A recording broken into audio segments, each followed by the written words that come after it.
శాసనసభ ప్రారంభమైంది. ప్రత్యక్ష ప్రసారం ద్వారా చూద్దాం. గౌరవనీయ అధ్యక్ష, 2025-26 ఆర్థిక సంవత్సరానికి గాను మన రాష్ట్ర బడ్జెట్ను మీ అనుమతితో గౌరవ సభ ముందు ప్రతిపాదిస్తున్నాను. ఈ బడ్జెట్ను ప్రవేశపెట్టడం నాకు దక్కిన గౌరవంగా భావిస్తున్నాను.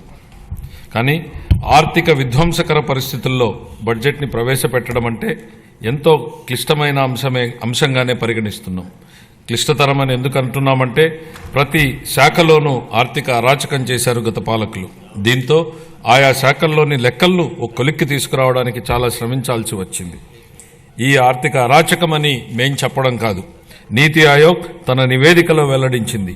ఆంధ్రప్రదేశ్ రుణ సామర్థ్యాన్ని 0కు చేరుకుందని, అంటే మన రాష్ట్రం ఇక అప్పు తీసుకునే వీలు లేని పరిస్థితి చేరుకుందని వెల్లడించింది. అంటే భారతదేశం మొత్తంలో అప్పు తీసుకునే శక్తి లేని ఏకైక రాష్ట్రంగా మన రాష్ట్రం మిగిలింది. ఈ పరిస్థితులలో బడ్జెట్ను ఎలా రూపొందించాలి అని తలలు పట్టుకుంటున్న స్థితిలో ముఖ్యమంత్రి గారు చెప్పిన మాటలే మార్గదర్శకంగా నిలిచాయి. అధ్యక్ష, అణుదాడిలో విధ్వంసమైన హిరోషిమా నగరం లేచి నిలబడగా లేనిది ఆర్థిక విధ్వంసం జరిగిన ఆంధ్రప్రదేశ్ను తిరిగి నిలబెట్టలేమా అన్న మాటల స్ఫూర్తితో ఈ బడ్జెట్ రూపొందింది. అధ్యక్ష, గత ఏడాది మన రాష్ట్ర ప్రజలు ఎన్డీఏ కూటమిపై విశ్వాసం ఉంచి నవశకానికి నాంది పలికారు. రాష్ట్ర ప్రజలు ఈ అపూర్వమైన తీర్పుతో ఈ రాష్ట్రాన్ని సరైన మార్గంలో నడిపించి వారి ఆకాంక్షలను నెరవేర్చాల్సిన గురుతర బాధ్యతను మా ప్రభుత్వానికి అప్పగించారు. ఈ ఏకపక్ష తీర్పు బ్రాండ్ ఆంధ్ర పునర్నిర్మాణంలో మా నిబద్ధతకు పునరుత్తేజాన్నిచ్చింది. గత ప్రభుత్వం తమ 5 ఏళ్ల పాలనలో సామాన్యులు ప్రశాంతంగా బతకలేని భయానక మరియు అభద్రతా వాతావరణాన్ని సృష్టించింది. గత పాలకుల పాలనంతా నిర్లక్ష్యం, విధ్వంసం, భావితరాల భవిష్యత్ వినాశనంగా వర్ణించవచ్చు. ఈ విషయాన్ని మనమందరం నిరంతరం గుర్తుపెట్టుకోవాలి. రాష్ట్ర విభజన తర్వాత మన పౌరులు ఎంతో శ్రమకోర్చి ముందడుగు వేశారు. రాష్ట్ర విభజన తర్వాత ఎన్ని ఇబ్బందులు ఎదురైనా 2014-19 మధ్యకాలంలో మన రాష్ట్రం మునుపెన్నడూ చూడని 2 అంకెల వృద్ధిని సాధించడమే కాక ప్రజల ఆకాంక్షలను నెరవేర్చింది. అయితే 2019లో వచ్చినటువంటి ప్రభుత్వం రాష్ట్ర పురోభివృద్ధికి అడ్డుకట్ట వేసింది. వారి చర్యలతో రాష్ట్ర అభివృద్ధి పురోగమన బాట నుండి తిరోగమన వైపు బాట పట్టింది. ప్రజాస్వామ్య వ్యవస్థలు దెబ్బతిన్నాయి. పరిశ్రమలను రాష్ట్రం నుంచి తరిమేశారు. యువత దిక్కుచోతని స్థితికి వెళ్ళింది. రాష్ట్ర ఆర్థిక వ్యవస్థ కుదేలయింది. ప్రజా సంక్షేమాన్ని మరిచి కక్ష సాధింపు రాజకీయాలు, ప్రతిపక్షాల నోళ్లు మూయించడంపైనే గత ప్రభుత్వం దృష్టి సారించింది. ప్రజాస్వామ్యంలో ప్రభుత్వ మార్పు అనేది ఒక సాధారణమైన విషయం. అయితే గత 5 ఏళ్ల అవినీతి, అసమర్థ పాలనలో ఎదుర్కొన్న కష్ట నష్టాల తర్వాత 2024లో రాష్ట్ర ప్రజలు తమ జీవితాల గురించి కాకుండా వారి పిల్లల భవిష్యత్తు కూడా ఆలోచించి ఇచ్చిన ఈ అద్భుతమైన తీర్పు 93% సీట్లు, 57% ఓట్ల అసాధారణ మెజారిటీతో ప్రజలు వారి పిల్లల భవిష్యత్తు మరియు సంరక్షణ బాధ్యతలను మా ప్రభుత్వానికి అప్పగించారు. మా ప్రభుత్వం అధికారం చేపట్టిన తర్వాత మన రాష్ట్ర పరిస్థితులను సమీక్షించి లోతైన విశ్లేషణలు జరిపి శ్వేతపత్రాల ద్వారా గత ప్రభుత్వ దుష్పరిపాలనను బెట్టబయలు చేసింది. తద్వారా మన రాష్ట్రం దిశానిర్దేశనం లేకుండా అస్తవ్యస్తంగా ఉందని గుర్తించాం. మన రాష్ట్రంలోని సంస్థలన్నీ నాశనమయ్యాయి. ఆర్థిక వ్యవస్థ కుప్పకూలింది. అప్పులు భారీగా పెరిగాయి. మేం పాలనా పగ్గాలు చేపట్టే నాటికి మన రాష్ట్ర పరిస్థితి ఇది. అధ్యక్ష, ఇలాంటి సంక్లిష్ట పరిస్థితుల్లో మన రాష్ట్ర పునర్నిర్మాణం ఎన్నో సవాళ్లతో కూడుకునింది. దీనిని అధిగమించడానికి ఎంతో ధైర్యం, ఆశావహ దృక్పథం గల నాయకత్వం అవసరం. దార్శనికులు, సంస్కర్త, విధాన మార్గదర్శకులు మరియు అద్భుత మార్పుకు శ్రీకారం చుట్టగలిగిన గౌరవ ముఖ్యమంత్రి శ్రీ నారా చంద్రబాబు నాయుడు గారు నాయకత్వం వహించడం మన భావితరాల అదృష్టం. సవాళ్లను అధిగమించడంలో ఆయనే సాటి.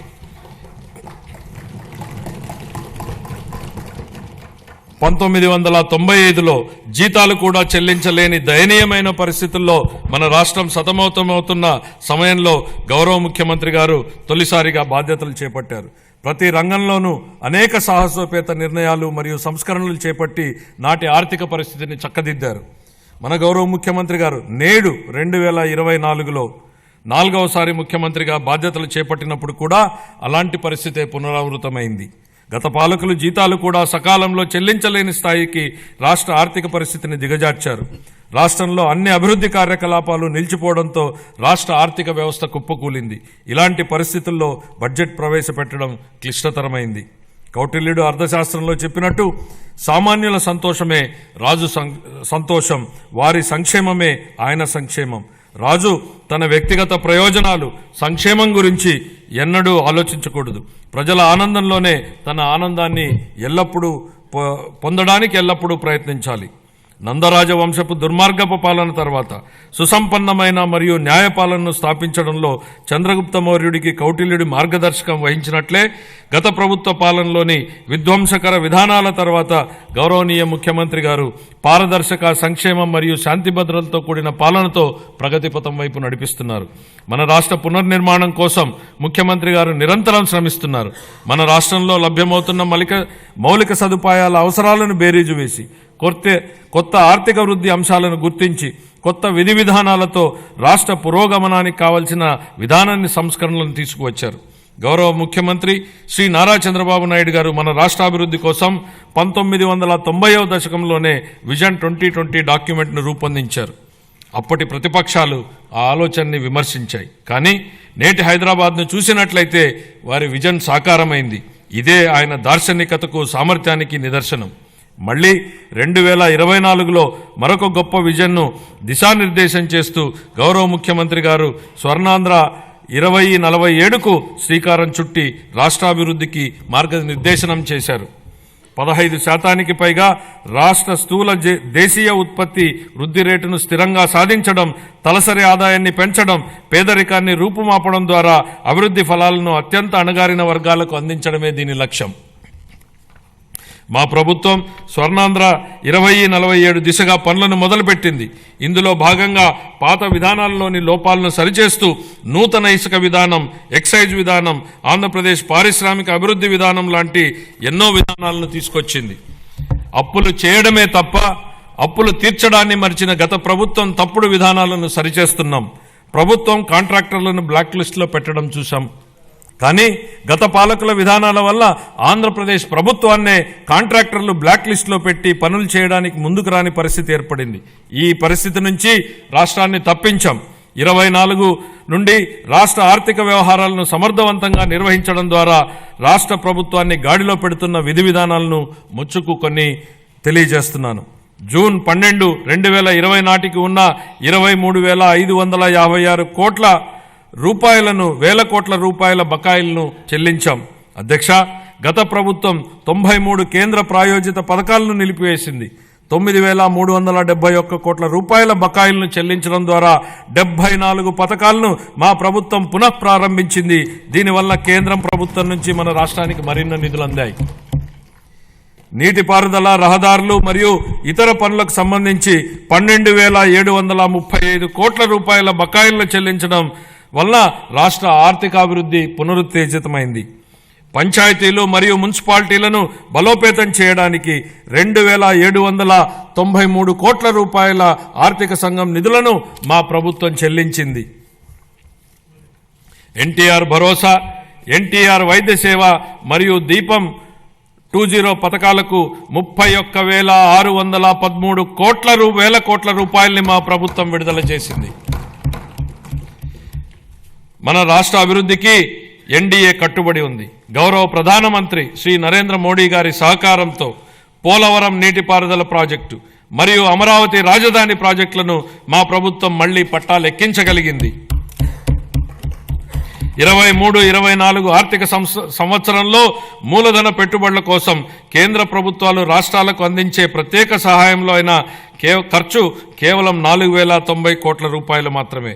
24-25 ఆర్థిక సంవత్సరంలో మన రాష్ట్రానికి గణనీయంగా 7,200 కోట్ల రూపాయల మేర కేటాయింపులు పెరిగాయని గౌరవ సభకు తెలియజేయడానికి ఎంతో సంతోషిస్తున్నాను.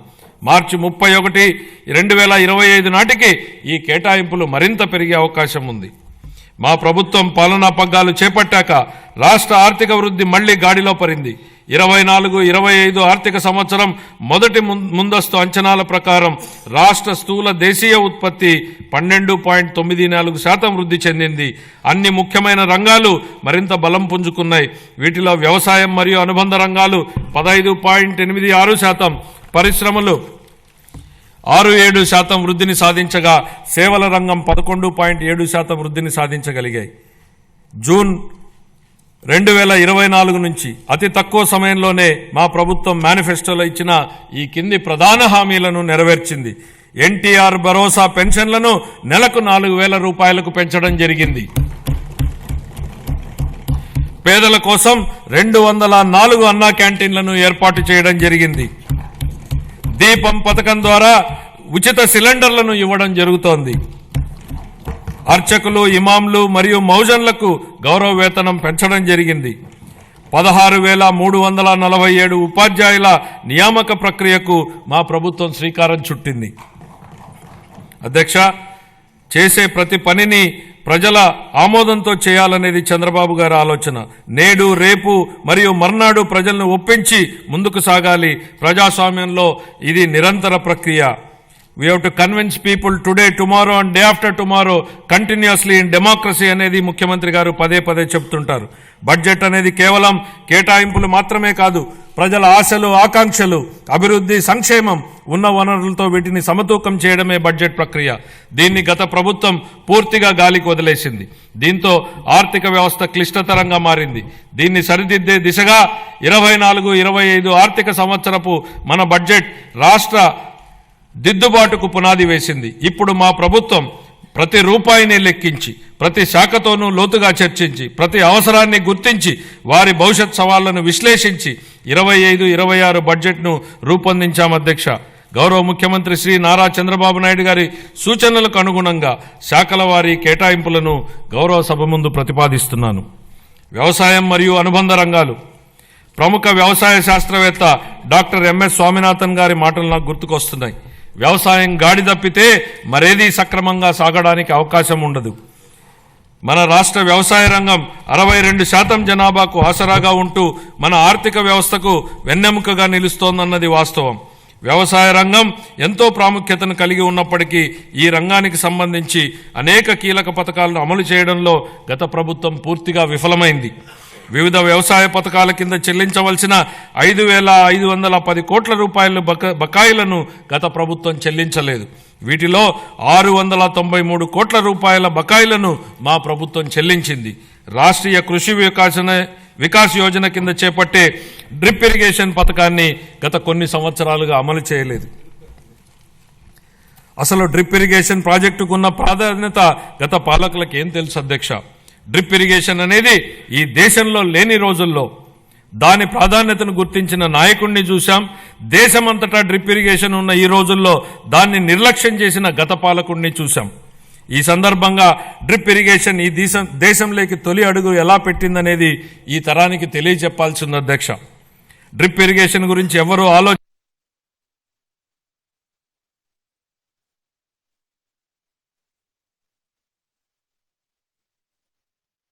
అధ్యక్ష డ్రిప్ ఇరిగేషన్ గురించి ఎవరూ ఆలోచన చేయని 90వ దశకంలో ఇజ్రాయెల్ టెక్నాలజీని రాష్ట్రానికి తేవాలన్నారు చంద్రబాబు నాయుడు గారు. అధ్యయనానికి ఇజ్రాయెల్కి వెళ్లిన కమిటీలో నేను సభ్యుడిగా ఉన్నాను అధ్యక్ష. 3 IAS అధికారులను నన్ను సభ్యుడిగా ఆ కమిటీలో నియమించారు. నాటి ఉమ్మడి రాష్ట్ర ముఖ్యమంత్రి చంద్రబాబు గారి సూచనల మేరకు దాన్ని అధ్యయనం చేసి అందించిన నివేదిక ఆధారంగా దేశంలోనే తొలిసారిగా ఉమ్మడి రాష్ట్రంలో డ్రిప్ ఇరిగేషన్ పైలట్ ప్రాజెక్టు ప్రారంభించారు. దీనిపై నాటి కాంగ్రెస్ పార్టీ అవహేళన చేసింది.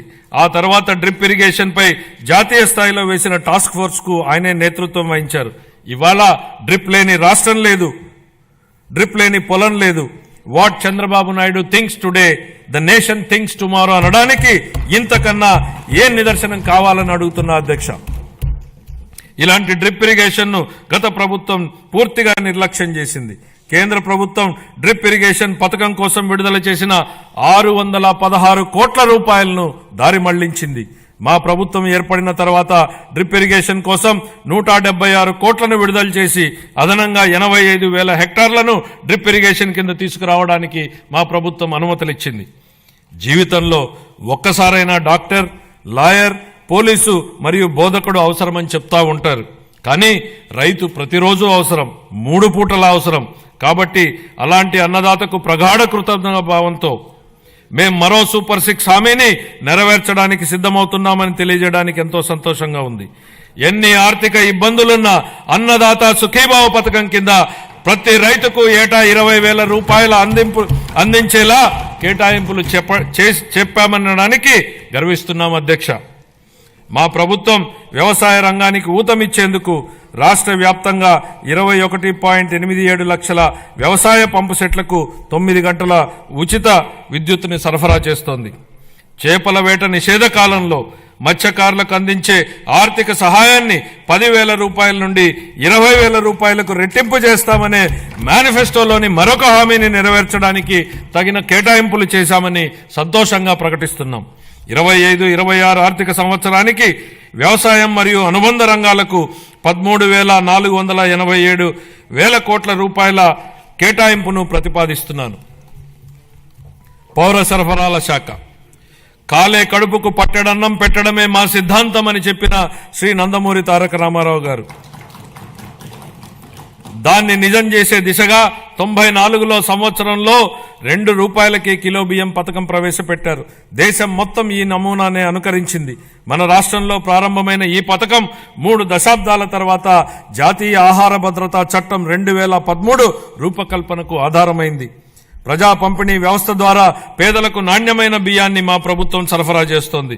వచ్చే విద్యా సంవత్సరం నుండి మధ్యాహ్న భోజనం కింద ప్రభుత్వ పాఠశాలలకు మరియు సాంఘిక సంక్షేమ వసతి గృహాలకు ప్రత్యేకంగా ప్యాక్ చేయబడిన నాణ్యమైన బియ్యం సరఫరా చేయబడుతుందని గౌరవ సభకు తెలియజేస్తున్నాను. గత ప్రభుత్వం నిర్లక్ష్యం చేసిన ధాన్య సేకరణ ప్రక్రియను మా ప్రభుత్వం మెరుగుపరిచింది.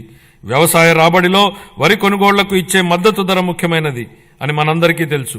2024 ఖరీఫ్ కాలానికి గాను 5.50 లక్షల మంది రైతులకు 32.7 లక్షల మెట్రిక్ టన్నుల ధాన్యం కొనుగోళ్లకు గాను మా ప్రభుత్వం 7,564 కోట్ల రూపాయలను 48 గంటల్లోనే చెల్లించడం జరిగిందని గౌరవ సభకు తెలియజేస్తున్నాను. వాస్తవానికి 90% మంది రైతులకు 24 గంటల్లోనే చెల్లింపులు జరిగాయి. గత ప్రభుత్వ హయాంలో పెండింగ్ లో ఉంచిన ధాన్యం కొనుగోలు చెల్లింపులకు సంబంధించి 1,674 కోట్ల రూపాయలను మా ప్రభుత్వం చెల్లించింది. తన సోదరీమణుల వంటింటి కష్టాల నుండి గట్టెక్కించడానికి మన గౌరవ ముఖ్యమంత్రి గారు 1999 సంవత్సరంలో దీపం పథకాన్ని తెచ్చారు. ఆ పథకం సాంప్రదాయ కట్టెల పొయ్యి వాడకం నుండి ఎల్పీజీ సిలిండర్ల వాడకం వైపుకు పేద మహిళలు మారడానికి దోహదం చేసింది. మహిళలు మహారాణులు అనే విశ్వాసంతో మా ప్రభుత్వం ఆ వారసత్వాన్ని నేడు కొనసాగిస్తూ దీపం 2.0 పథకాన్ని ప్రారంభించింది. ఈ పథకం కింద 90.1 లక్షల మందికి అర్హులైన లబ్ధిదారులకు సంవత్సరానికి 3 ఎల్పీజీ సిలిండర్లను మా ప్రభుత్వం ఉచితంగా అందిస్తోంది. ఈ 25-26 ఆర్థిక సంవత్సరానికి గాను దీపం 2.0 పథకం కోసం 2,601 కోట్ల రూపాయల కేటాయింపును ప్రతిపాదిస్తున్నాను. ఈ ఆర్థిక సంవత్సరానికి గాను పౌర సరఫరాల శాఖకు 3,806 కోట్ల రూపాయల కేటాయింపును ప్రతిపాదిస్తున్నాను. సంక్షేమ రంగం ప్రజలకు సామాజిక సంక్షేమాన్ని అందించడమే అధికారం యొక్క ఏకైక విధి బెంజమిన్ డిస్రేలి అన్నారు. స్వర్ణాంధ్ర విజన్ 2047 లక్ష్యాలకు అనుగుణంగా మేనిఫెస్టోలో ఇచ్చిన మా హామీలను అమలు చేస్తూ బడుగు బలహీన వర్గాల సంక్షేమానికి మా ప్రభుత్వం పెద్దపీట వేస్తోంది. వృద్ధులను ఓటు బ్యాంకుగా పరిగణించకుండా వారి జీవితాలకు ఆసరా కల్పించడాన్ని మా ప్రభుత్వం ఒక సామాజిక బాధ్యతగా భావించి మన గౌరవ ముఖ్యమంత్రి గారు సామాజిక భద్రతను ఆర్థిక కోణంలో కాకుండా మానవతా దృక్పథంతో చూస్తూ లక్షల కుటుంబాలకు పెద్ద కొడుకుగా మారి 35 రూపాయలతో ప్రారంభమైన పింఛన్ను ఎన్టీఆర్ భరోసా పింఛన్ల పేరుతో ఇప్పుడు 4,000 రూపాయలకు పెంచడం జరిగింది. దేశంలోనే అత్యధిక సామాజిక భద్రతా పెన్షన్లు ఇస్తున్న రాష్ట్రం మన రాష్ట్రమే. మేనిఫెస్టోలో ఇచ్చిన హామీ మేరకు ఎన్టీఆర్ భరోసా పథకంలో భాగంగా మా ప్రభుత్వం పెన్షన్లను వివిధ విభాగాలలో 4,000 రూపాయల నుండి 15,000 రూపాయల వరకు లబ్ధిదారులకు అందిస్తూ నిజమైన సంక్షేమానికి ఆదర్శంగా నిలుస్తోంది. షెడ్యూల్ కులాలు మరియు తెగల విద్యార్థులకు విద్యా సామాజిక భద్రత మరియు ఆర్థిక సాధికారతలపై మా ప్రభుత్వం దృష్టి సారించి వారి కోసం ప్రీ మెట్రిక్ పోస్ట్ మెట్రిక్ ఉపకార వేతనాలను అందిస్తోంది. మా ప్రభుత్వం మొత్తం 27.39 లక్షల మంది షెడ్యూల్ తెగల సామాజిక ఆర్థిక అభివృద్ధికి కట్టుబడి ఉంది. దీనిలో 4.93 లక్షల మంది బలహీన గిరిజనులకు మా ప్రభుత్వం ఐటీడీఏ ప్రాంతంలోని గిరిజనుల విద్య, వైద్యం, మౌలిక సదుపాయాలు, జీవనోపాధి, నైపుణ్యాభివృద్ధి, స్వయం ఉపాధి వంటి వివిధ రంగాలలో సంక్షేమం మరియు అభివృద్ధి కార్యక్రమాలను అమలు చేయడం ద్వారా వారి ఉన్నతికి దోహదపడుతోంది. ఇమాంలు, మౌజన్లు గౌరవ వేతనంగా ఇవ్వవలసిన 90 కోట్ల రూపాయలను 1 సంవత్సరం పాటు గత ప్రభుత్వం చెల్లించలేదు. మా ప్రభుత్వం వచ్చిన తర్వాత వారికి గౌరవ వేతనాన్ని 15,000 రూపాయల చొప్పున చెల్లించాం. నిర్వీర్యమైన వక్ఫ్ బోర్డుని పునరుద్ధరించాం. మద్యం లైసెన్సుల్లో 10% కల్లు గీత కార్మికులకు కేటాయించడం జరిగింది. ధూపదీప నైవేద్యాలకు 10,000 మరియు అర్చకులకు కనీస గౌరవ వేతనాన్ని 15,000కు పెంచాం. ఇంతేకాకుండా పేదలపై భారాన్ని తగ్గించడానికి దారిద్ర్య రేఖకు దిగువనున్న ఎస్సీ, ఎస్టీ కుటుంబాలకు నెలకు 200 యూనిట్ల ఉచిత విద్యుత్తును మా ప్రభుత్వం అందిస్తోంది. అలాగే దారిద్ర్య రేఖకు దిగువన ఉన్న వెనుకబడిన తరగతులకు చెందిన చేనేత అన్నలకు, నాయి బ్రాహ్మణుల సెలూన్లకు ఉచితంగా విద్యుత్తును అందిస్తున్నాం. చేతి వృత్తులు, హస్త కళాకారులు, ఇతర సాంప్రదాయ వృత్తుల వారికి గతంలో అండగా నిలిచిన ఆదరణ పథకాన్ని పునఃప్రారంభిస్తున్నాం. ఈ పథకం అందించే పనిముట్లు మరియు ఉపకరణాల వినియోగంతో ఉత్పాదకత పెరిగి స్థిరమైన ఆదాయం పొందడానికి దోహదపడుతుంది. 25-26 ఆర్థిక సంవత్సరానికి షెడ్యూల్ కులాల సంక్షేమం కోసం 20,281 కోట్ల రూపాయలను, షెడ్యూల్ తెగల సంక్షేమం కోసం 8,159 కోట్ల రూపాయలు, వెనుకబడిన వర్గాల సంక్షేమం కోసం 47,456 కోట్ల రూపాయలను, అల్పసంఖ్యాక వర్గాల సంక్షేమం కోసం 5,434 కోట్ల రూపాయల కేటాయింపును ప్రతిపాదిస్తున్నాను. మహిళాభివృద్ధి మరియు శిశు సంక్షేమం. అసంబద్ధ సామాజిక కట్టుబాట్లను ధిక్కరించి భారతదేశంలో తొలి మహిళా ఉపాధ్యాయులుగా గుర్తింపు పొందిన శ్రీమతి సావిత్రిబాయి పూలే ఈ విధంగా అన్నారు: ఒక మహిళకు సాధికారత కల్పిస్తే మొత్తం సమాజాన్నే ఉద్ధరించినట్లవుతుంది. మా నాయకుడు గౌరవ ముఖ్యమంత్రి శ్రీ నారా చంద్రబాబు నాయుడు గారు ఈ సిద్ధాంతాన్ని దృఢంగా విశ్వసించి స్వయం సహాయక సంఘాల ద్వారా మహిళలకు సాధికారత కల్పించిన మొదటి వ్యక్తి. వంటగదికే పరిమితమైన మహిళలు స్వయం సహాయక సంఘాల ద్వారా సామాజిక ఉద్యమంలో భాగస్వాములయ్యారు. మన రాష్ట్రం స్వయం సహాయక సంఘాల ఉద్యమానికి పర్యాయపదంగా దేశానికి ఆదర్శంగా నిలిచింది. నేడు మన రాష్ట్రంలో 10 లక్షలకు పైగా స్వయం సహాయక సంఘాలు పనిచేస్తూ రాష్ట్ర ఆర్థిక కార్యకలాపాలలో ప్రముఖ పాత్ర పోషిస్తున్నాయి. స్వయం సహాయక సంఘాల ద్వారా సాధించిన ఈ సాధికారత ఎంతగా ఉందంటే రాష్ట్ర సంక్షేమ విధానాలను మరియు రాజకీయాలను ప్రభావితం చేసే శక్తిగా డ్వాక్రా వ్యవస్థ రూపొందింది. స్త్రీ నిధికి కేటాయించిన నిధుల్లో 750 కోట్ల రూపాయలను గత ప్రభుత్వం పక్కదారి పట్టించింది. మహిళా స్వయం సహాయక సంఘాల సభ్యుల ఆర్థిక సాధికారతకు ఎంతో విఘాతం కలిగించింది. మహిళల ఆర్థిక అభ్యున్నతిలో స్వయం సహాయక సంఘాల కీలక పాత్ర పోషించేలా మా ప్రభుత్వం దిద్దుబాటు చర్యలు చేపడుతోంది. సమగ్ర శిశు అభివృద్ధి పథకం, మిషన్ శక్తి వంటి పథకాల ద్వారా మహిళలు, పిల్లలు మరియు కౌమార దశలో ఉన్న వారికి తగిన పోషకాహారం అందించేందుకు మా ప్రభుత్వం అనేక చర్యలు తీసుకుంటోంది. మేనిఫెస్టోలో హామీ మేరకు అంగన్వాడీ కార్యకర్తలకు గ్రాట్యుటీ మంజూరు చేసిన ఘనత మా ప్రభుత్వానిదే. వృద్ధుల సంరక్షణ కోసం కొత్తగా 12 వృద్ధాశ్రమాలు మంజూరు చేయడం జరిగింది. 25-26 ఆర్థిక సంవత్సరానికి గాను మహిళలు, పిల్లలు, దివ్యాంగులు మరియు వృద్ధుల సంక్షేమ శాఖకు 4,332 కోట్ల రూపాయల కేటాయింపును ప్రతిపాదిస్తున్నాను.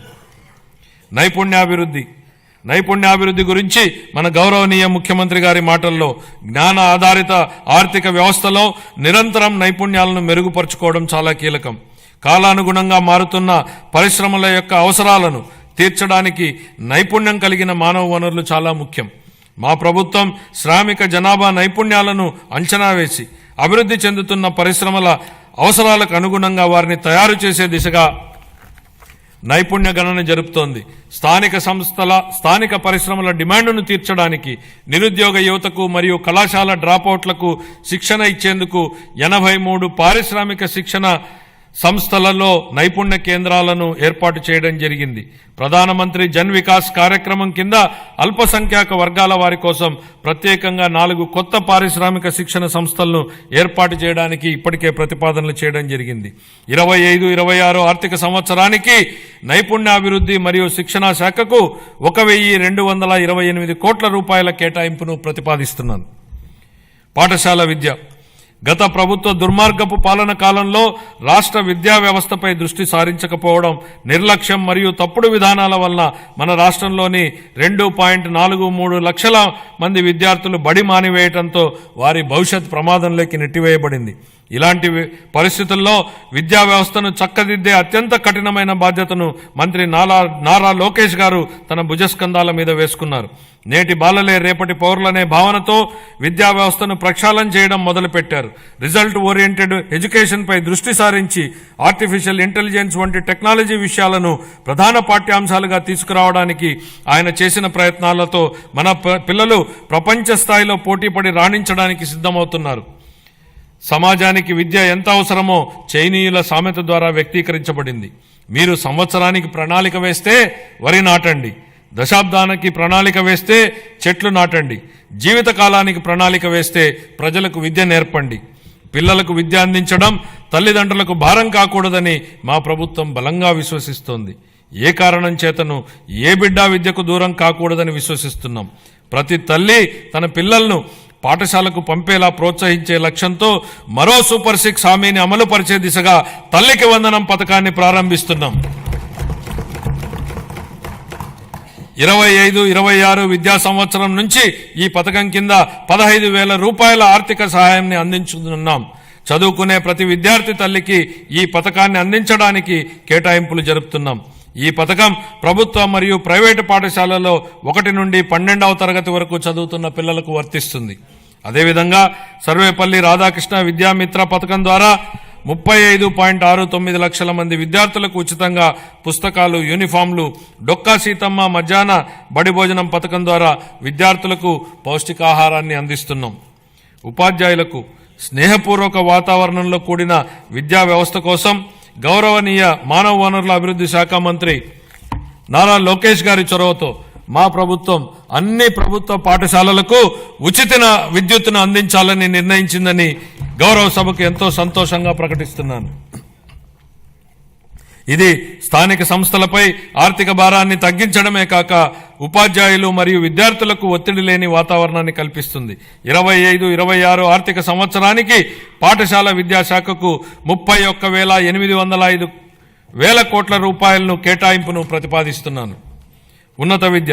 భవిష్యత్ సవాళ్లను విద్యార్థులకు సిద్ధం చేయడానికి మరియు అందరికీ సమాన అవకాశాలు కల్పించడం కోసం బలమైన సమ్మిళిత ఉన్నత విద్యా వ్యవస్థ నిర్మించడానికి ప్రభుత్వం అంకిత భావంతో ఉంది. ఈ కార్యక్రమం కింద మల్టీ డిసిప్లినరీ విద్య మరియు పరిశోధన విశ్వవిద్యాలయాల స్థాపన, పాలిటెక్నిక్ విద్యలో క్రెడిట్ ఆధారిత వ్యవస్థను ప్రవేశపెట్టడం, అధునాతన తరగతి గదులు, ప్రయోగశాలలు, డిజిటల్ లైబ్రరీలతో విద్యాలయాలను ఆధునీకరించడం వంటి కీలక నిర్ణయాల ద్వారా మన విద్యార్థులను అంతర్జాతీయ ప్రమాణాలకు అనుగుణంగా తయారు చేస్తున్నాం. ప్రపంచవ్యాప్తంగా ఉన్న ప్రముఖ 100 విశ్వవిద్యాలయాల్లో మన రాష్ట్ర విశ్వవిద్యాలయాలను నిలపడమే మేము లక్ష్యంగా పెట్టుకున్నాం. 25-26 ఆర్థిక సంవత్సరానికి గాను ఉన్నత విద్యాశాఖకు 2,506 కోట్ల రూపాయలను కేటాయింపును ప్రతిపాదిస్తున్నాను. ఆరోగ్య రంగం. గత ప్రభుత్వ పాలనలో ఆరోగ్య రంగం పూర్తిగా నిర్లక్ష్యానికి గురి అయిన విషయాన్ని మనం చూశాం అధ్యక్ష. సకాలంలో చెల్లింపులను చేయకపోవడంతో మందుల కొరత, సౌకర్యాల కొరత, సేవల కొరతకు కారణమైంది అధ్యక్ష. వైద్య రంగంలో దాదాపు 6,400 కోట్ల రూపాయల బకాయిలను వారసత్వంగా ఇచ్చారు అధ్యక్ష.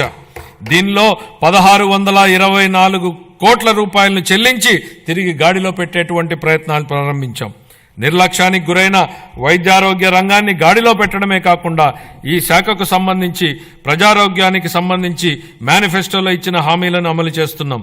దీనిలో భాగంగా ఇప్పటికే ఉన్న ఎన్టీఆర్ వైద్య సేవ పథకానికి తోడుగా ప్రతి కుటుంబానికి నాణ్యమైన వైద్య సేవలు అందించేందుకు పేద మధ్యతరగతి ప్రజలకు ఆసుపత్రులకు వెళ్లిన వెంటనే ఎటువంటి ఇబ్బంది లేకుండా కార్పొరేట్ వైద్యం అందేలా పథకాన్ని రూపొందించాం.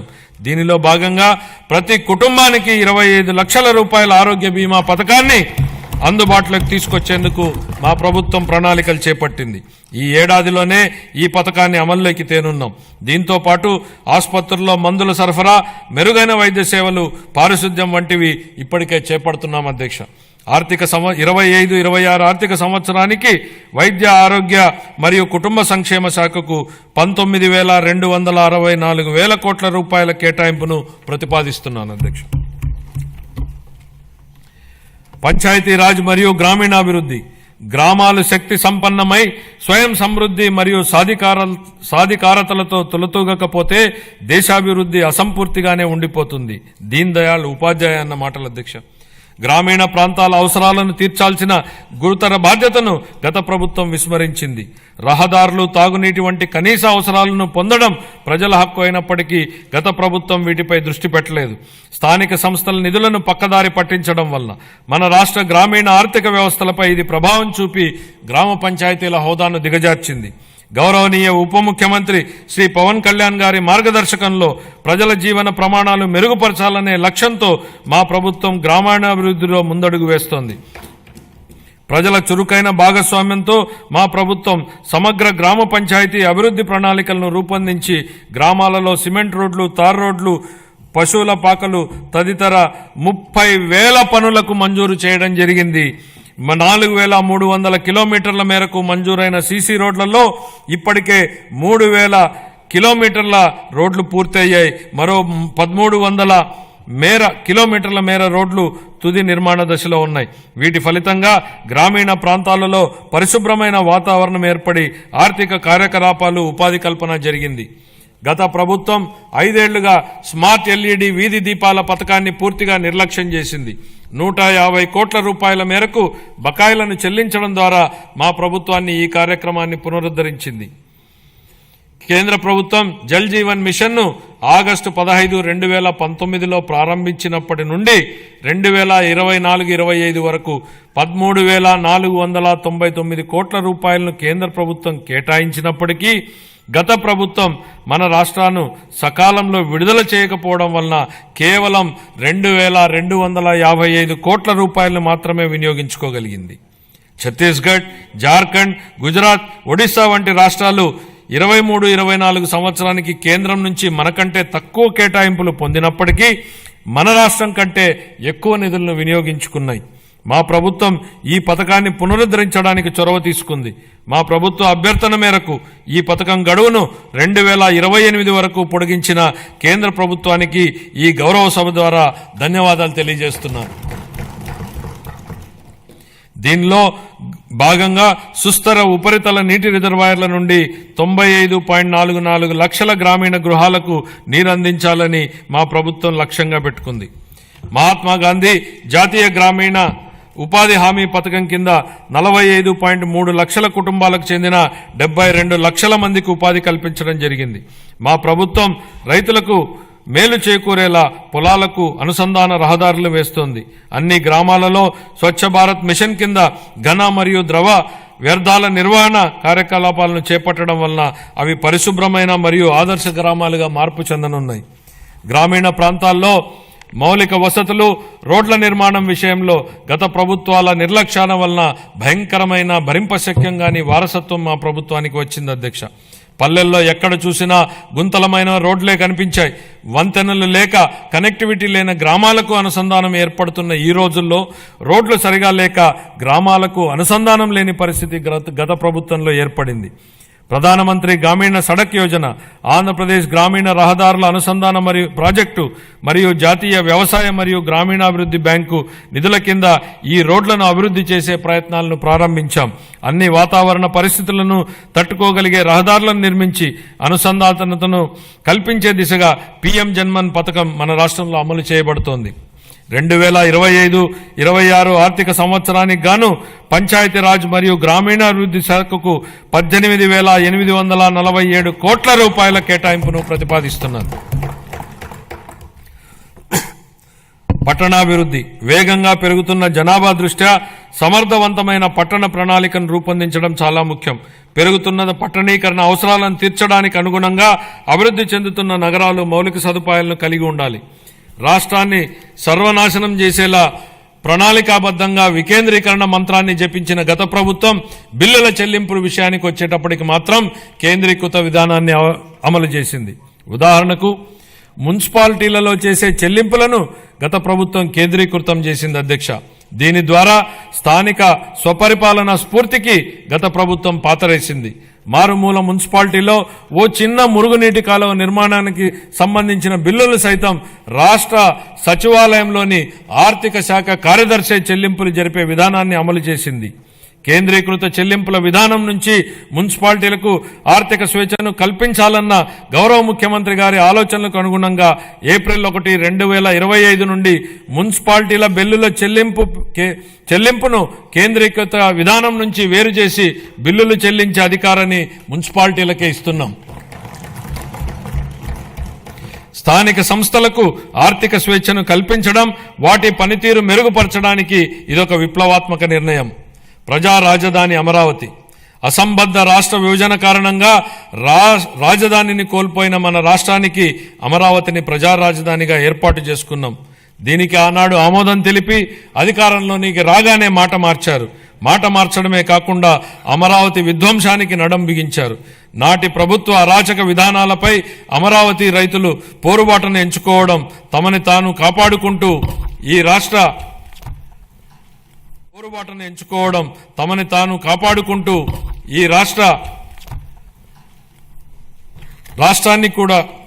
రాజధానిని కూడా కాపాడుకునేలా అమరావతి రైతులు చేసిన పోరాటాన్ని ఈ సందర్భంగా గుర్తు చేస్తున్నా అధ్యక్ష. తిరిగి రాష్ట్ర ప్రజల ఆకాంక్షలకు అనుగుణంగా రాజధాని పనులను పెద్ద ఎత్తున చేపట్టేందుకు సిద్ధంగా ఉన్నామని చెప్పడానికి సంతోషిస్తున్నాను అధ్యక్ష.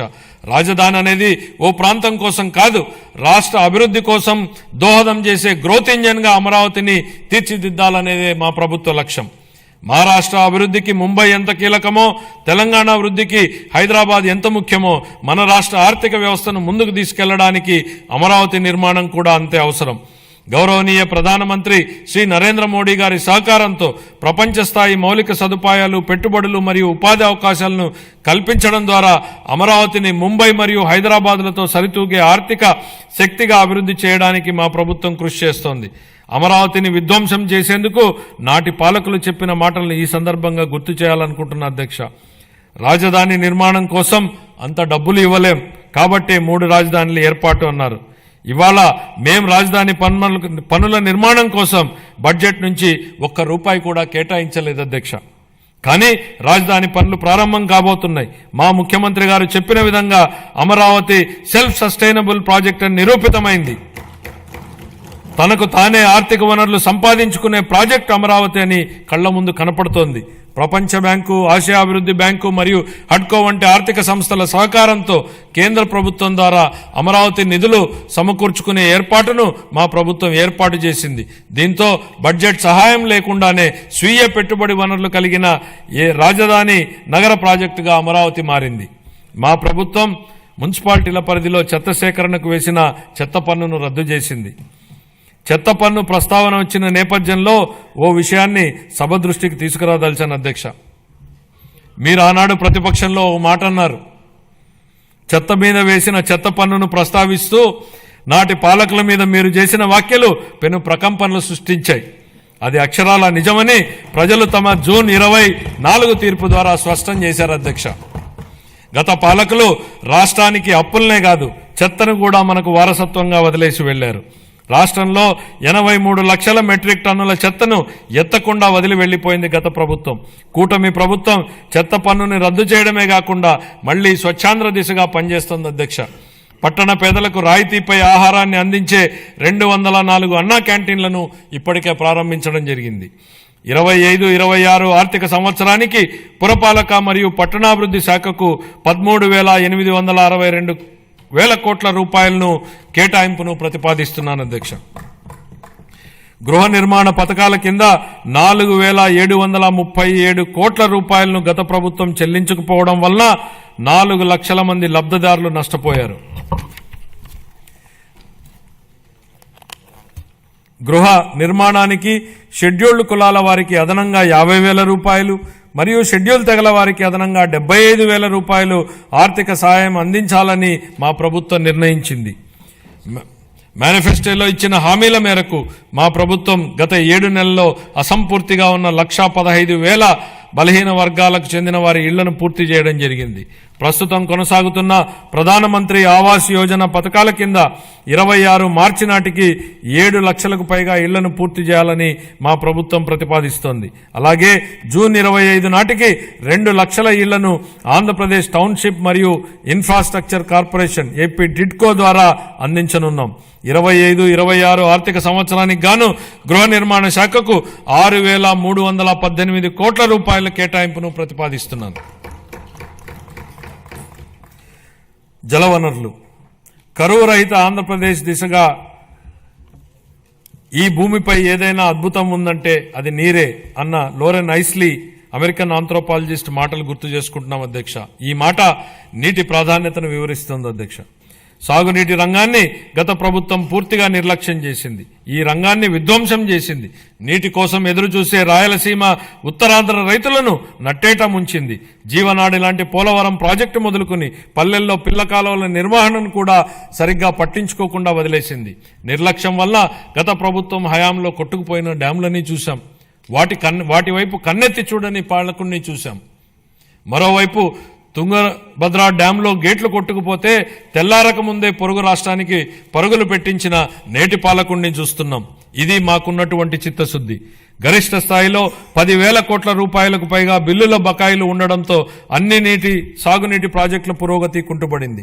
తమ కక్ష సాధింపు రాజకీయాలలో భాగంగా గత ప్రభుత్వం దీర్ఘకాలంగా నిలిపివేసిన నీరు చెట్టు బిల్లులు సైతం ఇందులో ఉన్నాయి. 4,600 కోట్ల రూపాయల బకాయిలను చెల్లించి మా ప్రభుత్వం నిలిచిపోయిన ప్రాజెక్టులను పునరుద్ధరించింది. మిగిలిన బిల్లులను కూడా త్వరలోనే చెల్లించనున్నాం. పోలవరం ప్రాజెక్టు ప్రస్తుత మరియు భావితరాల ప్రజలకు జీవితాలను మెరుగుపరుస్తుందని, అలాగే రాయలసీమ ప్రాంతం మరియు ఉత్తర కోస్తా జిల్లాల భవిష్యత్తును మారుస్తుందని మా ప్రభుత్వం బలంగా విశ్వసిస్తోంది. భవిష్యత్తును తీర్చిదిద్ది వ్యవసాయాన్ని పరిరక్షించి మన రాష్ట్రాన్ని నీటి భద్రత గల కరువు రహిత రాష్ట్రంగా మార్చే శక్తి ఈ ప్రాజెక్టుకు ఉంది. మా ప్రభుత్వం ఈ ప్రాజెక్టు మొదటి దశకు గాను కేంద్ర ప్రభుత్వం నుండి 12,157 కోట్ల రూపాయలను పొందగలిగింది. ఇప్పటికి 73% పురోగతిని సాధించిన ఈ ప్రాజెక్టు 2027 నాటికి పూర్తి కానుంది. గోదావరి జలాలు ఏటా 2,000 టీఎంసీల నీరు సముద్ర పాలవుతున్న పరిస్థితి ఓవైపు, నీరు లేక ఎడారిగా మారుతున్న రాయలసీమ ప్రాంతం మరోవైపు. వృధాగవుతున్న నీటిని సద్వినియోగం చేసుకుంటూ ఆంధ్రప్రదేశ్ను కరువు రహిత రాష్ట్రంగా మారుస్తూ రైతుల జీవితాలలో వెలుగు నింపే దిశగా బృహత్తరమైన పోలవరం బనకచెర్ల నదుల అనుసంధాన ప్రాజెక్టును మన గౌరవ ముఖ్యమంత్రి గారు శ్రీకారం చుట్టారు. దీనికోసం ప్రణాళికలు రూపొందించే ప్రక్రియ ప్రారంభమైంది. ఈ బృహత్తరమైన ప్రాజెక్టుకు అవసరమయ్యే 1,000 కోట్ల రూపాయలను సమకూర్చుకోవడానికి ఉన్న అన్ని అవకాశాలను గౌరవ ముఖ్యమంత్రి గారు అన్వేషిస్తున్నారు.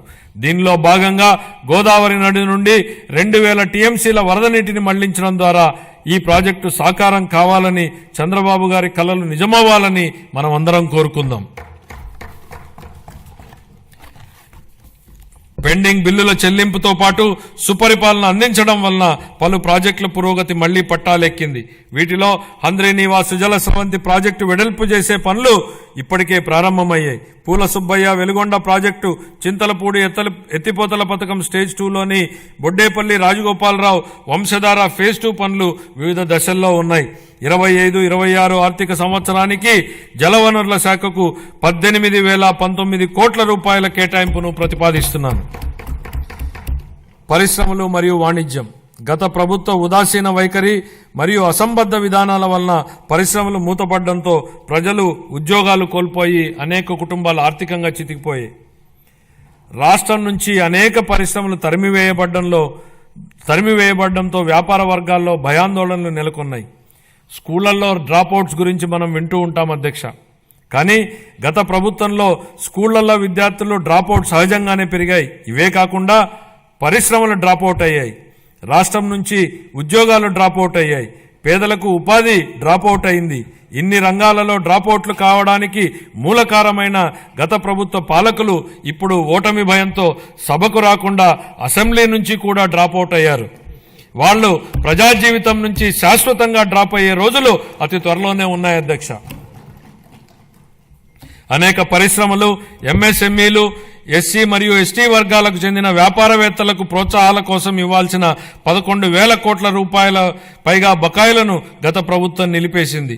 వీటిలో 377.73 కోట్ల రూపాయల బకాయిలను మా ప్రభుత్వం ఇప్పటికే చెల్లించింది. ఒకప్పుడు వ్యాపారాన్ని ఈజ్ ఆఫ్ డూయింగ్ బిజినెస్ గురించి మాట్లాడుకున్నాం. ఇప్పుడు మన గౌరవ ముఖ్యమంత్రి గారు స్పీడ్ ఆఫ్ డూయింగ్ బిజినెస్ పై దృష్టి సారించారు. ప్రతి ఇంటికి ఒక ఐటీ ఉద్యోగి ఉండాలని అప్పట్లో మేం కృషి చేశాం. నేడు ఇంకొక అడుగు ముందుకేసి ప్రతి కుటుంబానికి వ్యాపారవేత్త ఉండాలనే లక్ష్యంతో ముందుకెళ్తున్నాం. ఓర్వకల్లు, కొప్పర్తి అనే 2 పారిశ్రామిక వాడలకు ఆర్థిక సహాయం అందించి అభివృద్ధి చేసేందుకు కేంద్ర ప్రభుత్వం ఆమోదం తెలిపింది. పారిశ్రామిక కారిడార్ అభివృద్ధి పథకం కింద మూలపేట, దొనకొండ, చిలమత్తూరు మరియు కుప్పం అనే 4 కొత్త పారిశ్రామిక వాడలను ఎంపిక చేయడం జరిగింది. పారిశ్రామిక వృద్ధిని వేగవంతం చేయడానికి మరియు దృఢమైన పెట్టుబడి వ్యవస్థను నెలకొల్పడానికి మా ప్రభుత్వం ముందు చూపుతో కూడిన అనేక విధానపరమైన కార్యక్రమాలను ఆవిష్కరించింది. 4 లక్షల మందికి ఉద్యోగ అవకాశాలు కల్పించే దిశగా ప్రధాన పెట్టుబడిదారులైన NTPC, green energy limited, Arcelor Mittal steel company, NHPC, BPCL, Reliance industries, LG electronics, TCS, Tata power, Greenko group, Hero future energies, Ecoren ఎనర్జీల నుండి మా ప్రభుత్వం 6.3 లక్షల కోట్ల రూపాయల పెట్టుబడి హామీలను సాధించగలిగింది. ఈ సందర్భంగా పెట్టుబడుల సాధనలో శ్రీ నారా లోకేష్ గారి గురించి ప్రత్యేకంగా చెప్పాలి అధ్యక్ష. ఆర్సిలర్ మిట్టల్ స్టీల్ కంపెనీ రాష్ట్రానికి వచ్చేలా చేయడంలో ఆయనదే కీలక పాత్ర. అలాగే ప్రతిష్టాత్మక సంస్థలకు చెందిన డేటా సెంటర్లను రాష్ట్రానికి వచ్చేలా చేసే విషయమై లోకేష్ గారు దృష్టి పెట్టారు. 25-26 ఆర్థిక సంవత్సరానికి గాను పరిశ్రమలు మరియు వాణిజ్య శాఖకు 3,156 కోట్ల రూపాయలను కేటాయింపును ప్రతిపాదిస్తున్నాను. ఇంధన రంగం ప్రమాణ స్వీకారం చేసిన రోజునే గత ప్రభుత్వం విద్యుత్ కొనుగోలు ఒప్పందాలను రద్దు చేస్తున్నట్లు ప్రకటించడంతో విద్యుత్ రంగం సర్వనాశనమైంది. అసమర్థ పాలన, అప్పులు పెరిగి మరియు టారిఫ్ భారం కారణంగా ఈ రంగం 1.29 లక్షల కోట్ల రూపాయలకు పైగా నష్టాలను చవిచూసింది. విద్యుత్ కొనుగోలు ఒప్పందాలను గత ప్రభుత్వం నిర్లక్ష్యంగా రద్దు చేయడంతో మన రాష్ట్రం అధిక ధరకు విద్యుత్తును కొనుగోలు చేయాల్సి వచ్చింది. దీనివల్ల ట్రూ అప్ ఛార్జీల పేరుతో ప్రజలపై పెనుభారం మోపబడింది. గౌరవ ముఖ్యమంత్రి గారి దార్శనిక నాయకత్వంలో మన రాష్ట్ర ఇంధన రంగం నేడు పునరుజ్జీవం పొందుతోంది. గ్రీన్ హైడ్రోజన్ ఉత్పత్తిలో 2030 నాటికి భారతదేశం యొక్క మొత్తం ఉత్పత్తిలో 1/3 సాధించాలనే ధ్యేయంతో రాష్ట్రాన్ని గ్రీన్ హైడ్రోజన్ హబ్గా మార్చడమే మా ప్రభుత్వ లక్ష్యం. Andhra Pradesh integrated clean energy policy 24 పునరుత్పాదక ఇంధన తయారీ జోన్ల ఏర్పాటు చేయడం ద్వారా ఇంధన రంగంలో పెట్టుబడులను ఆకర్షించి 7.5 లక్షల మందికి ప్రత్యక్ష మరియు పరోక్ష ఉపాధి అవకాశాలను కల్పించే ప్రయత్నాలు జరుగుతున్నాయి. 25-26 ఆర్థిక సంవత్సరానికి గాను ఇంధన శాఖకు 13,600 కోట్ల రూపాయల కేటాయింపును ప్రతిపాదిస్తున్నాను. రవాణా మరియు రహదారి భవనాల శాఖ గత పాలకుల నిర్లక్ష్యం వలన మరియు నిర్వహణ లోపం వలన రాష్ట్ర రహదారులు అధ్వానంగా తయారవడంతో పాటు ఉన్న మౌలిక సదుపాయాల పురోగతి కూడా కొన్ని సంవత్సరాలు వెనుకకు మరలింది. రహదారుల పునరుద్ధరణకు చేపట్టినటువంటి పాట్ హోల్ ఫ్రీ ఆంధ్ర గణనీయమైన పురోగతిని సాధించింది. మరమ్మతులు చేపట్టిన 20,059 కిలోమీటర్లలో 17,605 కిలోమీటర్ల మేర రహదారి పనులు కేవలం 3 నెలల వ్యవధిలో పూర్తి చేయడం జరిగింది. అదనంగా జిల్లా ప్రధాన కేంద్రాల నుండి మండల ప్రధాన కేంద్రాల వరకు మరియు వాటిని ఆనుకుని ఉన్న మండల ప్రధాన కేంద్రాల మధ్య 2 వరుసల రహదారి అనుసంధాన పనులు చేపడుతున్నాం. వీటిలో భాగంగా ఆంధ్రప్రదేశ్ మండల అనుసంధాన మరియు గ్రామ అనుసంధాన మెరుగుదల ప్రాజెక్టు మరియు ఆంధ్రప్రదేశ్ రహదారులు మరియు వంతెనల పునర్నిర్మాణ ప్రాజెక్టుల కింద 2,522 కిలోమీటర్ల రహదారి విస్తరణ పనులు మరియు 464 వంతెన నిర్మాణ పునర్నిర్మాణ పనులు ఉన్నాయి. 25-26 ఆర్థిక సంవత్సరానికి రవాణా, రహదారులు మరియు భవనాల శాఖకు 8,785 కోట్ల రూపాయలను కేటాయింపును ప్రతిపాదిస్తున్నాం. పర్యాటక మరియు క్రీడలు మరియు సంస్కృతి ఆంధ్రప్రదేశ్ పర్యాటక విధానం 24-29 ద్వారా మా ప్రభుత్వం పర్యాటక రంగానికి పరిశ్రమ హోదాను కల్పించడం జరిగింది. అత్యంత పర్యావరణ ప్రమాణాలతో కూడిన ప్రతిష్టాత్మక బ్లూ ఫ్లాగ్ సర్టిఫికేషన్ను రుషికొండ బీచ్ నిలుపుకుంది. దీనికి తోడు అఖండ గోదావరి, గండికోట వంటి ఐకానిక్ పర్యటన ప్రాజెక్టులు పర్యాటకానికి అగ్రశ్రేణి గమ్యస్థానంగా రాష్ట్రం యొక్క ఖ్యాతిని ఇనుమడింపజేస్తున్నాయి. ఆంధ్రప్రదేశ్ క్రీడా విధానం 24-29 ద్వారా మెరుగైన క్రీడా సంస్కృతిని పెంపొందించడానికి మరియు క్రీడా నైపుణ్యాలను ప్రోత్సహించడానికి మా ప్రభుత్వం కట్టుబడి ఉంది. క్షేత్రస్థాయి క్రీడాకారులను ప్రోత్సహించి వారి క్రీడా శిక్షణను మెరుగుపరచడం ద్వారా మన రాష్ట్రాన్ని క్రీడా ప్రతిభకు ప్రముఖ కేంద్రంగా నిలబెట్టడమే ఈ క్రీడా విధానం యొక్క ముఖ్య ఉద్దేశం. 25-26 ఆర్థిక సంవత్సరానికి యువజన, పర్యాటక మరియు సాంస్కృతిక శాఖకు 469 కోట్ల రూపాయల కేటాయింపును ప్రతిపాదిస్తున్నాను. గృహ మంత్రిత్వ శాఖ గత ప్రభుత్వం అనుసరించే విధానాల వలన పోలీసు బలగాల స్థైర్యంపై దెబ్బతీశాయి, వారి సామర్థ్యాన్ని కుంగదీశాయి. దీని ఫలితంగా రాష్ట్రంలో అరాచకం రాజ్యం చేసింది. మాదక ద్రవ్యాలు అడ్డు అదుపు లేకుండా తాండవించాయి. పోలీసు బలగాల ఆత్మస్థైర్యాన్ని పెంపొందించడం కోసం 920 కోట్ల రూపాయల మేర పేరుకుపోయిన బకాయిల నుండి 250 కోట్ల రూపాయల బకాయిలను ఇటీవలే చెల్లించాం. గత ప్రభుత్వం 2 ఏళ్లుగా నిలిపేసిన గ్రూప్ పర్సనల్ యాక్సిడెంట్ ఇన్సూరెన్స్ పాలసీని మా ప్రభుత్వం పునరుద్ధరించడం జరిగింది. పోలీస్ దళం ఆధునీకరణ పథకం కింద 61.20 కోట్లని విడుదల చేశాం. శాంతి భద్రతలను బలోపేతం చేయడానికి మరియు ఉపాధి కల్పించడానికి 6,100 మంది పోలీసు కానిస్టేబుళ్ల నియామ ప్రక్రియ జరుగుతోంది. గంజాయి, ఇతర మాదక ద్రవ్యాల సాగు మరియు వీటి అక్రమ రవాణాను నిరోధించడానికి elite anti narcotic group of law enforcement ఈగల్ను మా ప్రభుత్వం ఏర్పాటు చేయడం జరిగింది. సైబర్ నేరాల ముప్పు పెరుగుతుండటంతో ప్రతి జిల్లాలో ఒక సైబర్ పోలీస్ స్టేషన్ను ఏర్పాటు చేయడానికి ప్రణాళికలు రూపొందించడం జరుగుతోంది. పోలీసు శాఖను మరింత చురుగ్గా తీర్చిదిద్దేందుకు వాహనాల కొనుగోలుకు మా ప్రభుత్వం కృషి చేస్తోంది. 25-26 ఆర్థిక సంవత్సరానికి గృహ మంత్రిత్వ శాఖకు 8,570 కోట్ల రూపాయల కేటాయింపును ప్రతిపాదిస్తున్నాను. రెవెన్యూ శాఖ గత ప్రభుత్వం ఆంధ్రప్రదేశ్ భూ హక్కు చట్టాన్ని సరైన జాగ్రత్తలు తీసుకోకుండా హడావిడిగా తీసుకొచ్చింది. ప్రజల నుండి వచ్చిన తీవ్రమైన ఒత్తిడి మేరకు ఈ చట్టాన్ని రద్దు చేసి భూ యాజమాన్యంపై ప్రజలకు ఉన్న భయాన్ని మా ప్రభుత్వం తొలగించింది. గ్రామస్థాయిలో భూ సమస్యలను పరిష్కరించడానికి మా ప్రభుత్వం 17,403 గ్రామాలలో రెవెన్యూ సదస్సులను నిర్వహించి ఇప్పటి వరకు 90,315 అర్జీలను పరిష్కరించడం జరిగింది. సుమోటో కుల ధృవీకరణ విధానం ద్వారా రాష్ట్రంలోని అన్ని కుటుంబాలకు కుల ధృవీకరణ పత్రాలను ఆన్లైన్లో అందుబాటులో ఉంచడం జరిగింది. ఫ్రీహోల్డ్ భూముల పునఃపరిశీలన చేపట్టి పూర్తి చేశాం. రీసర్వే పూర్తయిన 6,688 గ్రామాలలో గ్రామ సభలను జరిపి ఫిర్యాదుల పరిష్కారానికి తాజా ప్రాదేశిక డేటాను నిర్వహించడం జరుగుతోంది. కార్మిక శాఖ దారిద్ర్య రేఖకు దిగువన ఉన్న కుటుంబాల భద్రత కోసం కుటుంబ యజమానికి చంద్రన్న బీమా పథకం అమలుకు సంబంధించిన విధి విధానాలను నిర్ణయించేందుకు వర్కింగ్ కమిటీ ఏర్పాటు చేశాం. గుంటూరు, శ్రీ సిటీ, కర్నూలు, పెనుగొండ, అచ్యుతాపురం, శ్రీకాకుళం మరియు నెల్లూరు జిల్లాలలో ఈఎస్ఐ ఆసుపత్రులు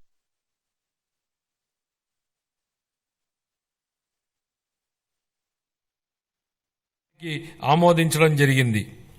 ఇతర విధానాలు గౌరవ ముఖ్యమంత్రి గారి మార్గదర్శకంలో ఈ కింద ముఖ్య విధానాలను మా ప్రభుత్వం తీసుకొస్తోంది. వైబిలిటీ గ్యాప్ ఫండింగ్ ఆర్థిక శాఖకు సంబంధించి కొన్ని కీలక అంశాలు ప్రస్తావించాలి అధ్యక్ష. బడ్జెట్ అనగానే రూపాయి రాక పోక, కేటాయింపులు, అప్పులు, ఆదాయం, ఖర్చులు, లోటు మిగులు, రెవెన్యూ వ్యయం, మూలధన వ్యయం ఇవి సామాన్యుడికి అర్థం కాని పడికట్టు పదాలు. ప్రజల కోసం పెట్టే బడ్జెట్ను ప్రజలకు అర్థమయ్యే భాషలో చెప్పాల్సిన బాధ్యత మనపై ఉంది అధ్యక్ష. గతంలో ఎన్నడూ లేని విధంగా మూలధన వ్యయం గురించి ఎక్కువ చర్చ జరుగుతోంది అధ్యక్ష. మూలధనం వ్యయం అంటే ఏమిటనేది సామాన్యుడి భాషలో చెప్పాలంటే ఒక రైతు భూమిని కొనడం మూలధనపులు, అప్పులు, ఆదాయం, ఖర్చులు, లోటు మిగులు, రెవెన్యూ వ్యయం, మూలధన వ్యయం ఇవి సామాన్యుడికి అర్థం కాని పడికట్టు పదాలు. ప్రజల కోసం పెట్టే బడ్జెట్ను ప్రజలకు అర్థమయ్యే భాషలో చెప్పాల్సిన బాధ్యత మనపై ఉంది అధ్యక్ష. గతంలో ఎన్నడూ లేని విధంగా మూలధన వ్యయం గురించి ఎక్కువ చర్చ జరుగుతోంది అధ్యక్ష. మూలధనం వ్యయం అంటే ఏమిటనేది సామాన్యుడి భాషలో చెప్పాలంటే ఒక రైతు భూమిని కొనడం మూలధన వ్యయం. ఆ భూమిని సాగు చేసుకోవడానికి అవసరమైన బావి తవ్వడం, బోర వేయడం మూలధన వ్యయం. ఇలా ఆ రైతు పెట్టిన ఆ మూలధన వ్యయం వలన అతని పొలంలో పంటలు పండుతాయి, ఆదాయం వస్తుంది. అలాగే ప్రభుత్వానికి మూలధన వ్యయం ఉంటుంది. సాగునీటి ప్రాజెక్టులు, మౌలిక సదుపాయాల వంటి వాటిపై ఖర్చు చేస్తే అవి తిరిగి ఆదాయాన్ని కల్పిస్తాయి. ఇదే నిజమైన మూలధన వ్యయం లక్ష్యం. ఒక ఉదాహరణ అధ్యక్ష, 1600 కోట్ల రూపాయలను ఖర్చు పెట్టి కట్టిన పట్టిసీమ ప్రాజెక్టు ఈ రాష్ట్ర రైతాంగానికి 5 ఏళ్లలో 44,000 కోట్ల రూపాయలను సంపాదించే అవకాశాన్ని కల్పించింది. ఇది నిజమైన మూలధన వ్యయం, ప్రజలకు ఉపయోగపడే మూలధన వ్యయం. అందుకే మా ప్రభుత్వం దీనికి ఎక్కువ ప్రాధాన్యతనిస్తోంది. 100 కోట్లతో సముద్ర తీరాన ప్యాలెస్లు కట్టుకోవడం, సర్వే రాళ్లపై బొమ్మలకే 650 కోట్ల రూపాయలు తగలేయడం ప్రజలకు ఉపయోగపడే మూలధన వ్యయం కాదు. ఇలాంటివి క్యాపిటల్ ఎక్స్పెండిచర్లా కనిపించే పర్సనల్ ఎక్స్పెండిచర్. ఇది గత ప్రభుత్వ నిర్వాకం. హంద్రీనీవా లాంటి ప్రాజెక్టులపై మా ప్రభుత్వం డబ్బులు ఖర్చు పెట్టడం మూలధన వ్యయం. ఇది నాటి పాలకులు ఖర్చు పెట్టిన విధానానికి, నేటి పాలకులు ఖర్చు పెడుతున్న విధానానికి ఉన్న వ్యత్యాసం.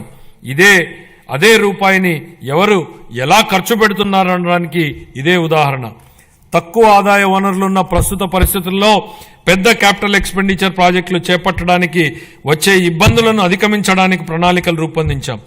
ప్రైవేట్ పబ్లిక్ భాగస్వామ్యంతో కొత్త అభివృద్ధి పనులు చేపట్టేందుకు ప్రోత్సాహకంగా ప్రాజెక్టు వ్యయంలో 20% వరకు వైబిలిటీ గ్యాప్ ఫండింగ్ కోసం ఓ వినూత్న పథకాన్ని ప్రవేశపెడుతున్నామని ప్రకటిస్తున్నాం.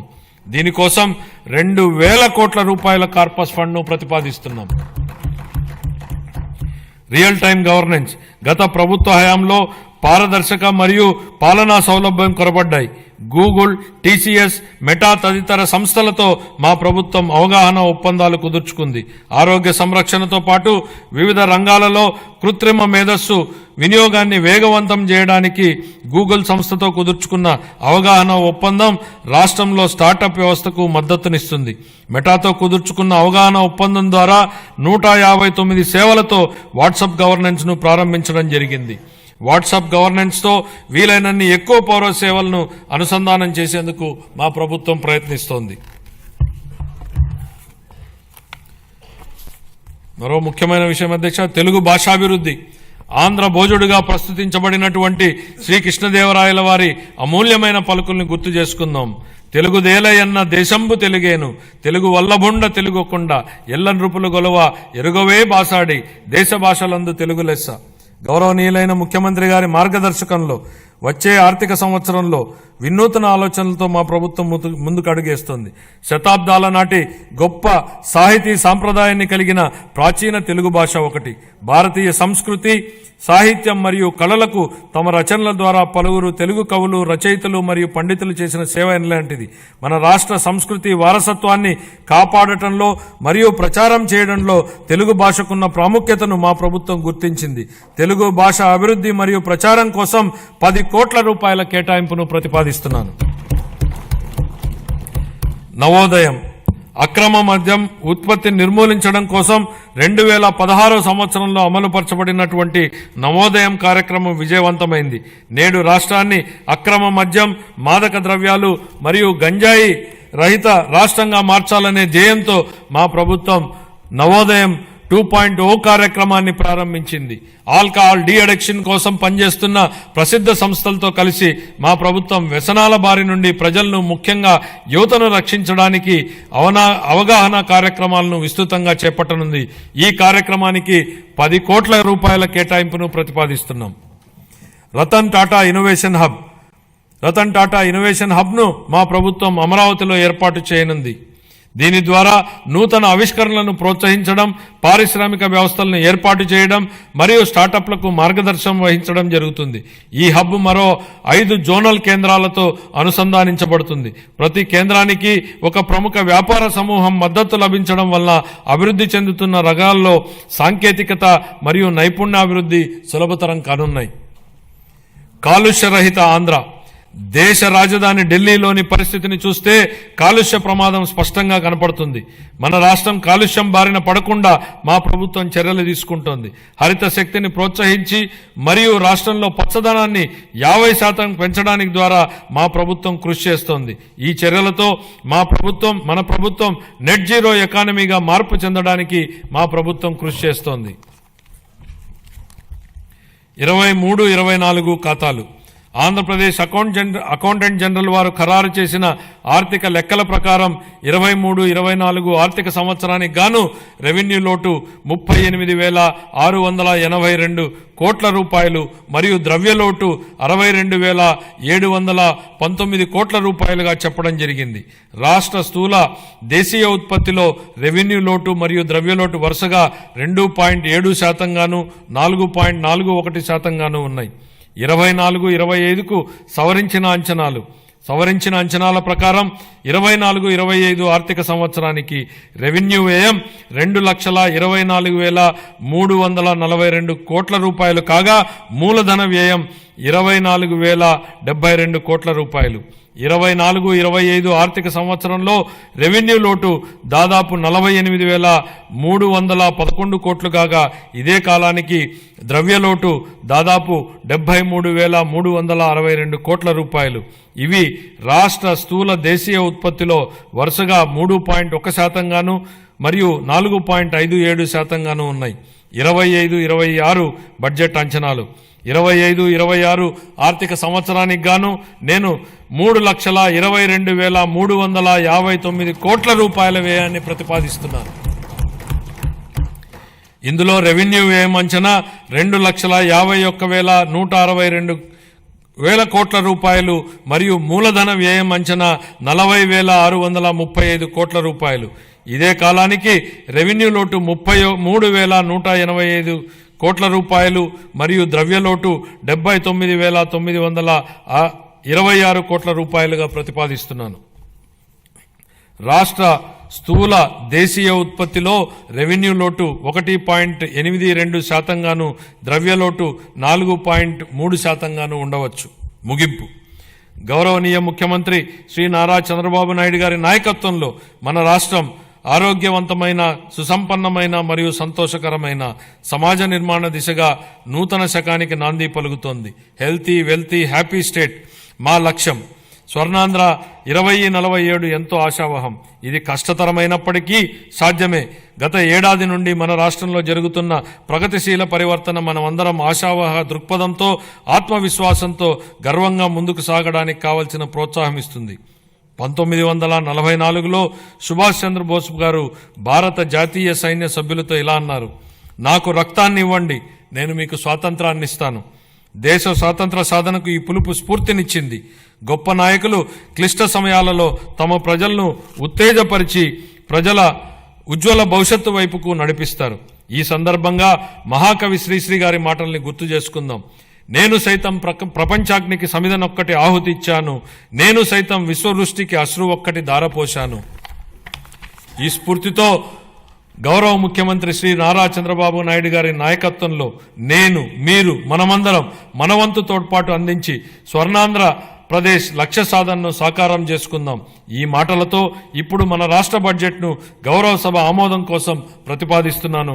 జై ఆంధ్రప్రదేశ్, జై హింద్.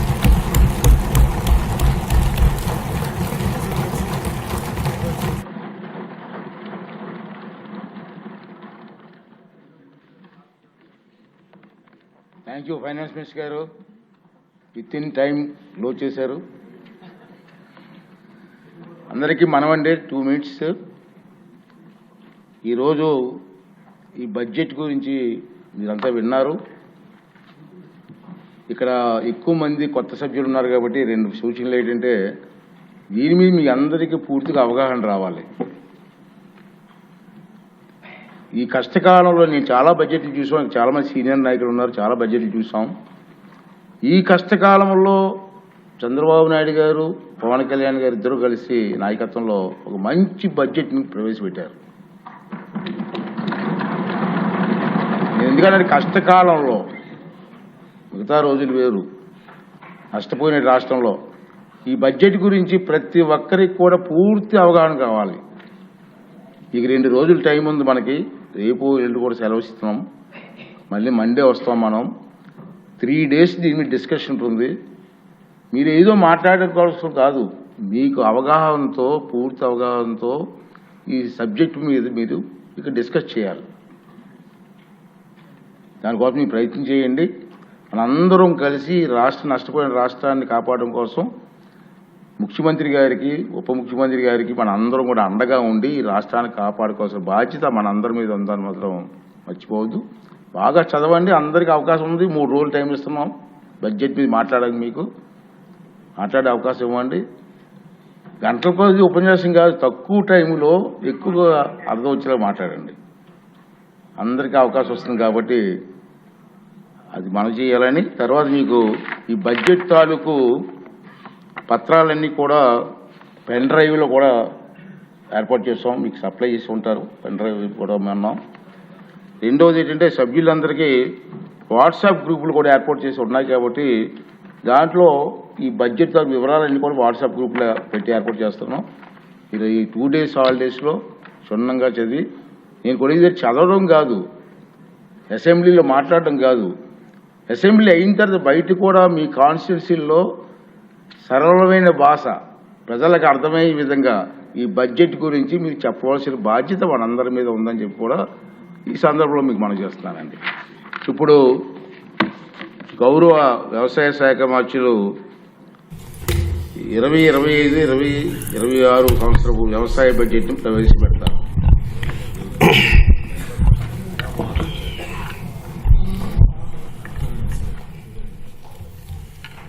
గౌరవ సభాపతి గారు, గౌరవ ముఖ్యమంత్రి వర్యులు, గౌరవ ఉప ముఖ్యమంత్రి వర్యులు, గౌరవ సహచర మంత్రివర్గ సభ్యులు, గౌరవ సభ్యులందరికీ నా హృదయపూర్వక నమస్కారాలు తెలియచేస్తున్నాను. దేశానికి అన్నం పెట్టడం కోసం అహర్నిశలు కృషి చేసే రైతన్నలకు మనసారా నమస్కరిస్తూ వ్యవసాయ బడ్జెట్ ప్రవేశపెడుతున్నాను. ఒక దేశం లేదా రాష్ట్రం అభివృద్ధికి దోహదపడేది వ్యవసాయం యొక్క గొప్పతనం మరియు ప్రాముఖ్యత గురించి దివంగత వ్యవసాయ శాస్త్రవేత్త భారతరత్న డాక్టర్ ఎంఎస్ స్వామినాథన్ గారు చెప్పిన మాటలు మొదటగా మనం గుర్తు చేసుకుందాం. వ్యవసాయం మేధోపరంగా, సంతృప్తిపరంగా మరియు లాభదాయకంగా మారితే అది ఉద్యోగ ఆధారిత ఆర్థిక వృద్ధిని ప్రేరేపిస్తుంది. వ్యవసాయం కుంటుపడితే మరే రంగం సరిగ్గా జరిగే అవకాశం ఉండదు. ఆ మహనీయుని మాటల్లో ప్రతి అక్షరం సత్యమని గ్రహించి ఈ ప్రభుత్వం అందుకే ప్రధాన వనరైన వ్యవసాయాన్ని ప్రాథమిక రంగంగా గుర్తించి దానిని పరిపుష్టి చేసి రైతులను స్థితిమంతులుగా చూడాలని ఆకాంక్షిస్తూ స్వర్ణాంధ్ర 2047 లక్ష్యాన్ని సాధించే దిశగా అడుగులు వేస్తున్నాం. వ్యవసాయ శాఖ ఆధునిక టెక్నాలజీని ఉపయోగించి రైతులకు సాగు ఖర్చులు గణనీయంగా తగ్గించవలనని, ప్రకృతి వ్యవసాయం వైపు మళ్లాలని, అధిక ఆదాయ పంటలు సాగుపై దృష్టి సాధించాలని, ఎగుమతికి అనువైన మరియు సన్న వరి రకాల సాగుని ప్రోత్సహించాలని మన ముఖ్యమంత్రి గారు శ్రీ నారా చంద్రబాబు నాయుడు గారు దృఢ సంకల్పంతో ఉన్నారు. వికసిత్ భారత్ 2047కి అనుసంధానంగా మన రాష్ట్ర ప్రగతి పదంలో ముందుకు నడిపించి 2047 నాటికి $2.4 ట్రిలియన్ ఆర్థిక వ్యవస్థగా మార్చాలని, ప్రజల తలసరి ఆదాయం $43,000 సాధించాలని ప్రభుత్వం లక్ష్యంగా పెట్టుకొని 10 మార్గనిర్దేశక సూత్రాలతో స్వర్ణాంధ్ర 2047 ప్రణాళిక రూపొందించింది. స్వర్ణాంధ్ర 2047 మార్గనిర్దేశక 10 సూత్రాల్లో ఫార్మర్ అండ్ అగ్రిటెక్ అనేది వ్యవసాయ రంగానికి సంబంధించినటువంటి సూత్రం. స్వర్ణాంధ్ర 2047 లక్ష్య సాధనంలో భాగంగా వ్యవసాయ రంగంలో 15% వార్షిక వృద్ధిని సాధించడానికి 11 వ్యవసాయ పంటలను గ్రోత్ ఇంజిన్లుగా గుర్తించి వాటి దిగుబడి పెంచడం మరియు ప్రకృతి వ్యవసాయంలో విస్తీర్ణం పెంపుకి కార్యాచరణ రూపొందించాం. 2024-25 సంవత్సరంలో ఏపీ జీఎస్డిపి మొదటి ముందస్తు అంచనాల ప్రకారం వ్యవసాయం జీవీఏలో 57,187 కోట్లు, అంటే వ్యవసాయంలో వృద్ధి రేటు 22.86%గా నమోదైంది. గత ప్రభుత్వం భూసార పరీక్షలను పూర్తిగా విస్మరించింది. మన ప్రభుత్వం 2024-25లో సాయిల్ హెల్త్ అండ్ ఫెర్టిలిటీ పథకం కింద 13.09 కోట్లు నిధుల ఖర్చుతో 4,30,000 భూసార పరీక్ష పత్రాలను రైతులకు అందించింది. అలాగే 2025-26వ సంవత్సరంలో 6 లక్షల భూసార పరీక్ష పత్రాలు రైతులకు అందించడానికి లక్ష్యంగా పెట్టుకున్నాం.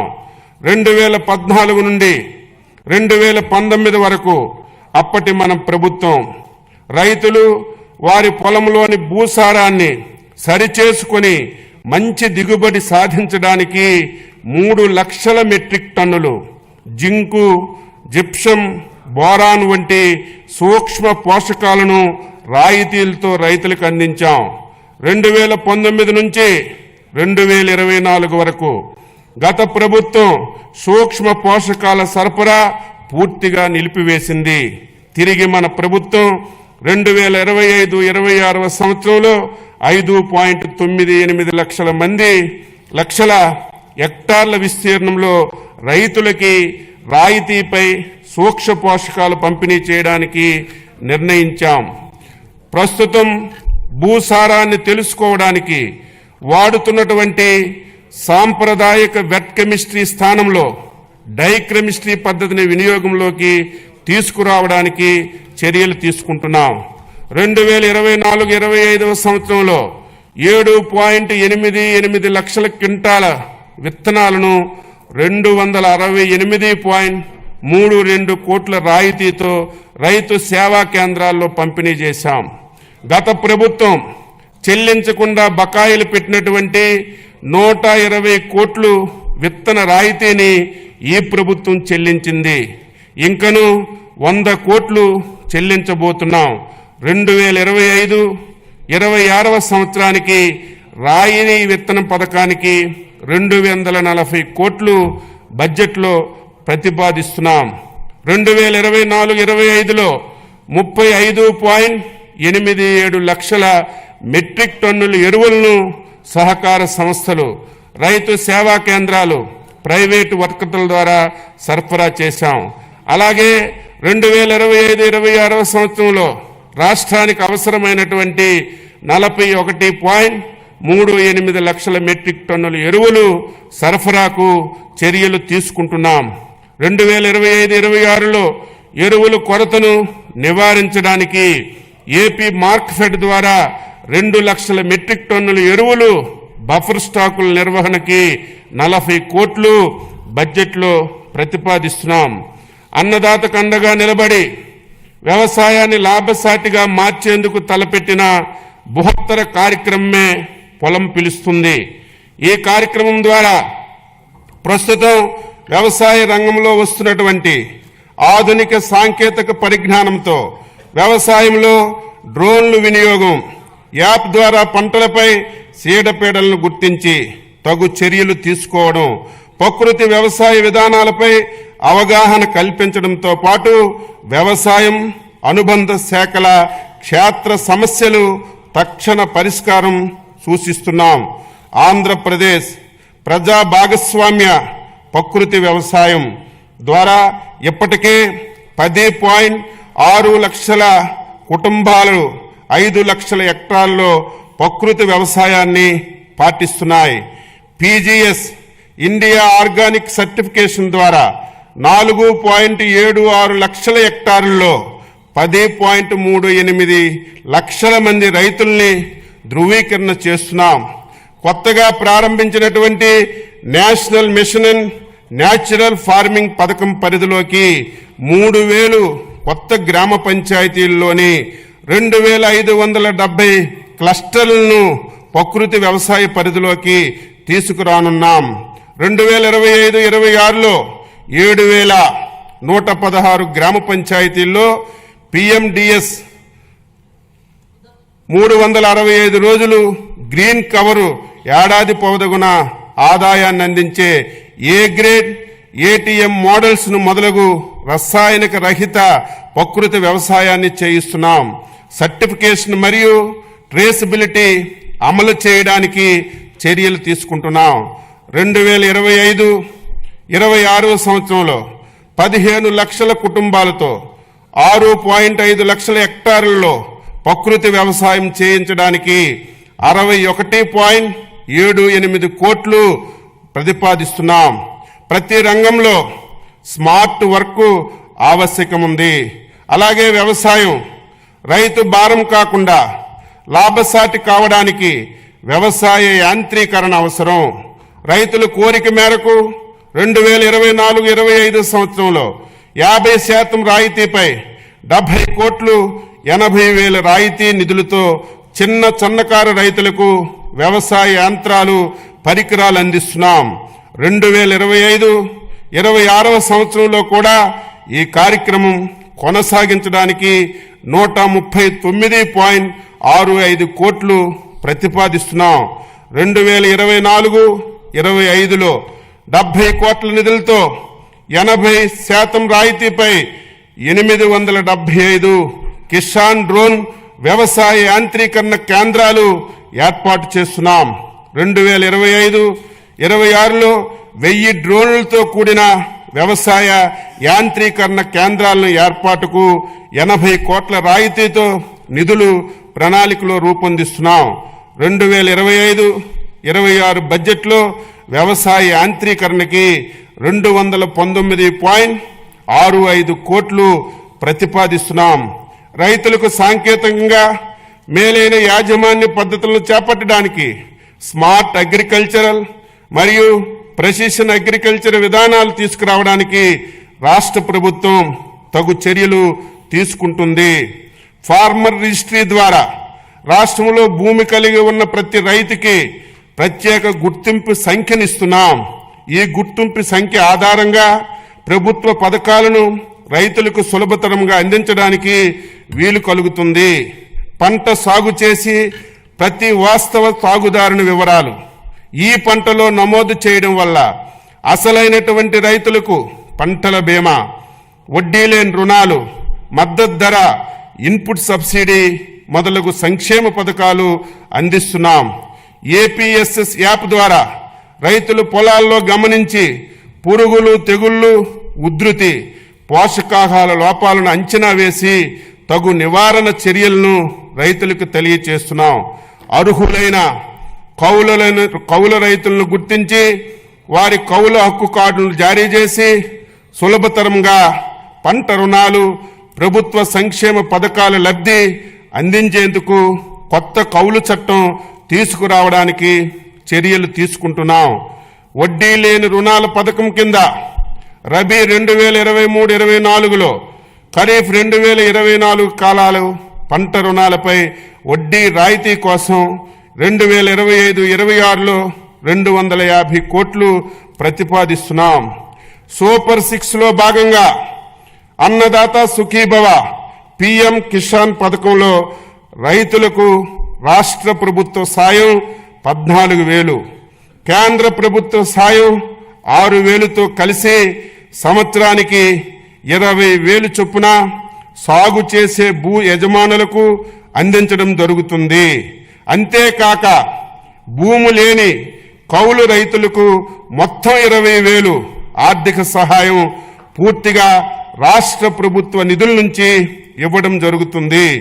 అన్నదాత సుఖీభవ పిఎం కిసాన్ పథకం అమలుకు 2025-26 సంవత్సరం బడ్జెట్లో 9,400 కోట్లు ప్రతిపాదిస్తున్నాము.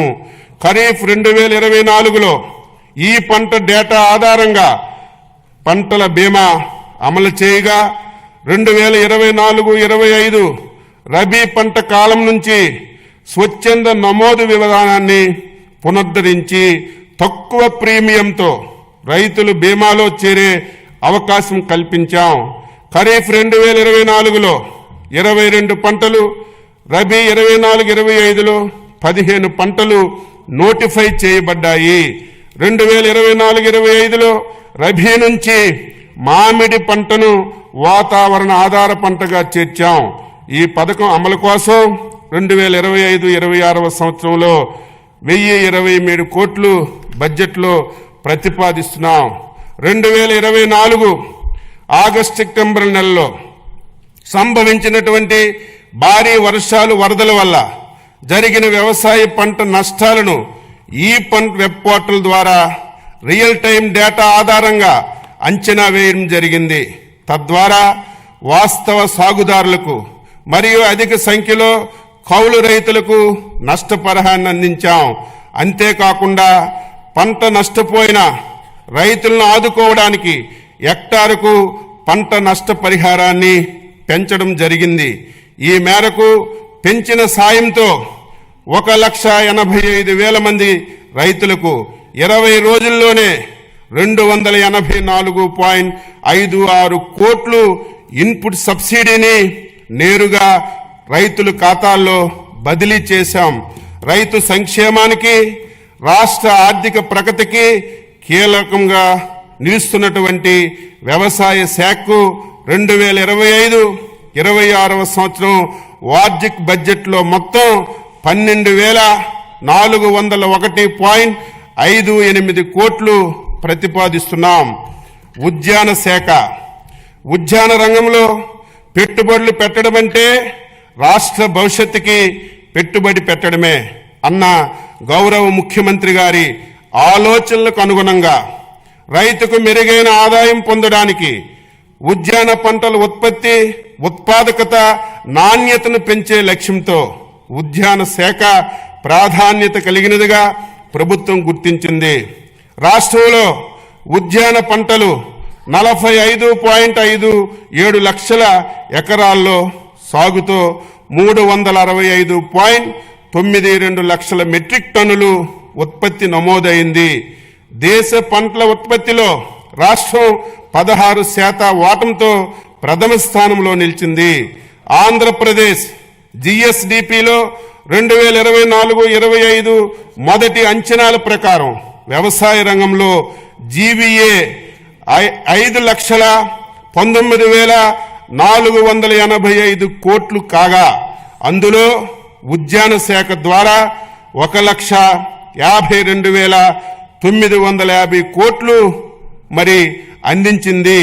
అనగా వ్యవసాయ రంగంలో ఉద్యాన రంగం జీవీఏ వాటా 29.44% అని చెప్పి తెలియజేస్తున్నాను.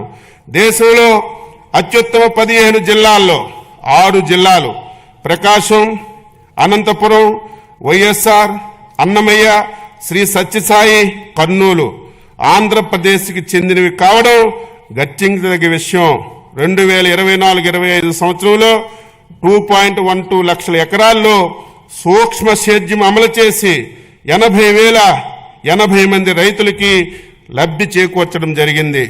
మన రాష్ట్రంలో ఆయిల్ ఫామ్ విస్తీర్ణత 5.67 లక్షల ఎకరాల్లో ఉత్పత్తి, ఉత్పాదకతతో దేశంలో మొదటి స్థానంలో ఉంది. 2024-25 సంవత్సరంలో 42,620 ఎకరాల్లో ఆయిల్ పామ్ తోటల సాగు చేపట్టగా 16,985 మంది లబ్ధిదారులు ఇందులో చేరారని చెప్పి తెలియజేస్తున్నాను. 2024-25లో సమీకృత ఉద్యాన అభివృద్ధి పథకం కింద పంటల కోత అనంతరం నష్టాలు నివారించడానికి 590 ప్యాక్ హౌసులు, రైపనింగ్ ఛాంబర్స్, కలెక్షన్ సెంటర్లు, కోల్డ్ రూములు మంజూరు చేశాం. 2024లో సంభవించినటువంటి వివిధ విపత్తుల్లో నష్టపోయినటువంటి 27,436 మంది ఉద్యాన రైతులకు 43.70 కోట్ల ఇన్పుట్ సబ్సిడీ అతి తక్కువ సమయంలో విడుదల చేశాం. గత ప్రభుత్వ హయాంలో మే 24 సంభవించినటువంటి వడగండ్ల వాన, అధిక వర్షాలకి నష్టపోయినటువంటి ఉద్యాన పంటలకి 4.31 కోట్లు జనవరి 2025లో విడుదల చేశాం. మైక్రో ఇరిగేషన్ కంపెనీలకి చెల్లించవలసినటువంటి బకాయిలు 1166.99 కోట్లలో ఈ ప్రభుత్వం 452.55 కోట్లు ఈ సంవత్సరం విడుదల చేశాం. పామాయిల్ రైతులకు కంపెనీలకు చెల్లించవలసినటువంటి బకాయిలు 238.9 కోట్లలో 29.42 కోట్లు విడుదల చేశాం. MIDH పథకంలో చెల్లించవలసినటువంటి 93.54 కోట్లలో 33.33 కోట్లు విడుదల చేశాం. స్వర్ణాంధ్ర 2047 కింద అధిక జీవీవే సమకూర్చే 11 ఉద్యానవన పంటలను క్లస్టర్ విధానంలో ప్రోత్సహించుటకు ప్రణాళిక చేశాం. ప్రతి సంవత్సరం వృద్ధి రేటు 15% పైబడి వచ్చేటట్లుగా పంటలను క్లస్టర్లుగా ఎంపిక చేసుకున్నాం. ఈ క్లస్టర్లు జాతీయ ఉద్యాన బోర్డు నుంచి ప్రత్యేకంగా కేటాయింపునకు ప్రాజెక్టులు రూపకల్పన చేస్తున్నాం.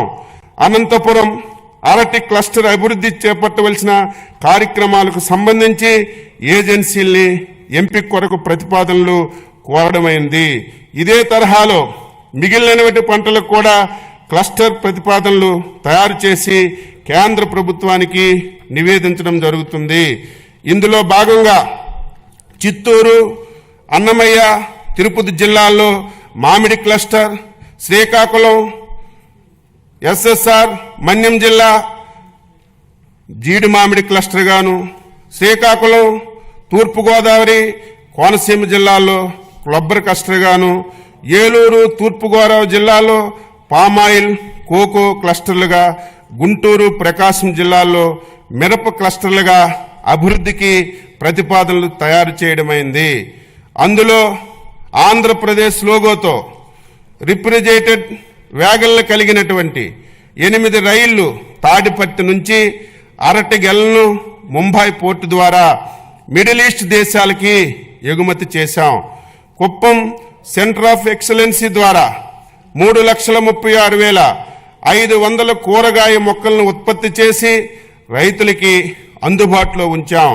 పల్నాడు జిల్లా నకిరికల్లు మండలం గుండ్లపల్లిలో 7.6 కోట్ల కూరగాయలు, సుగంధ ద్రవ్యాలను 2వ సెంటర్ ఆఫ్ ఎక్సలెన్సీ ఏర్పాటు చేశాం.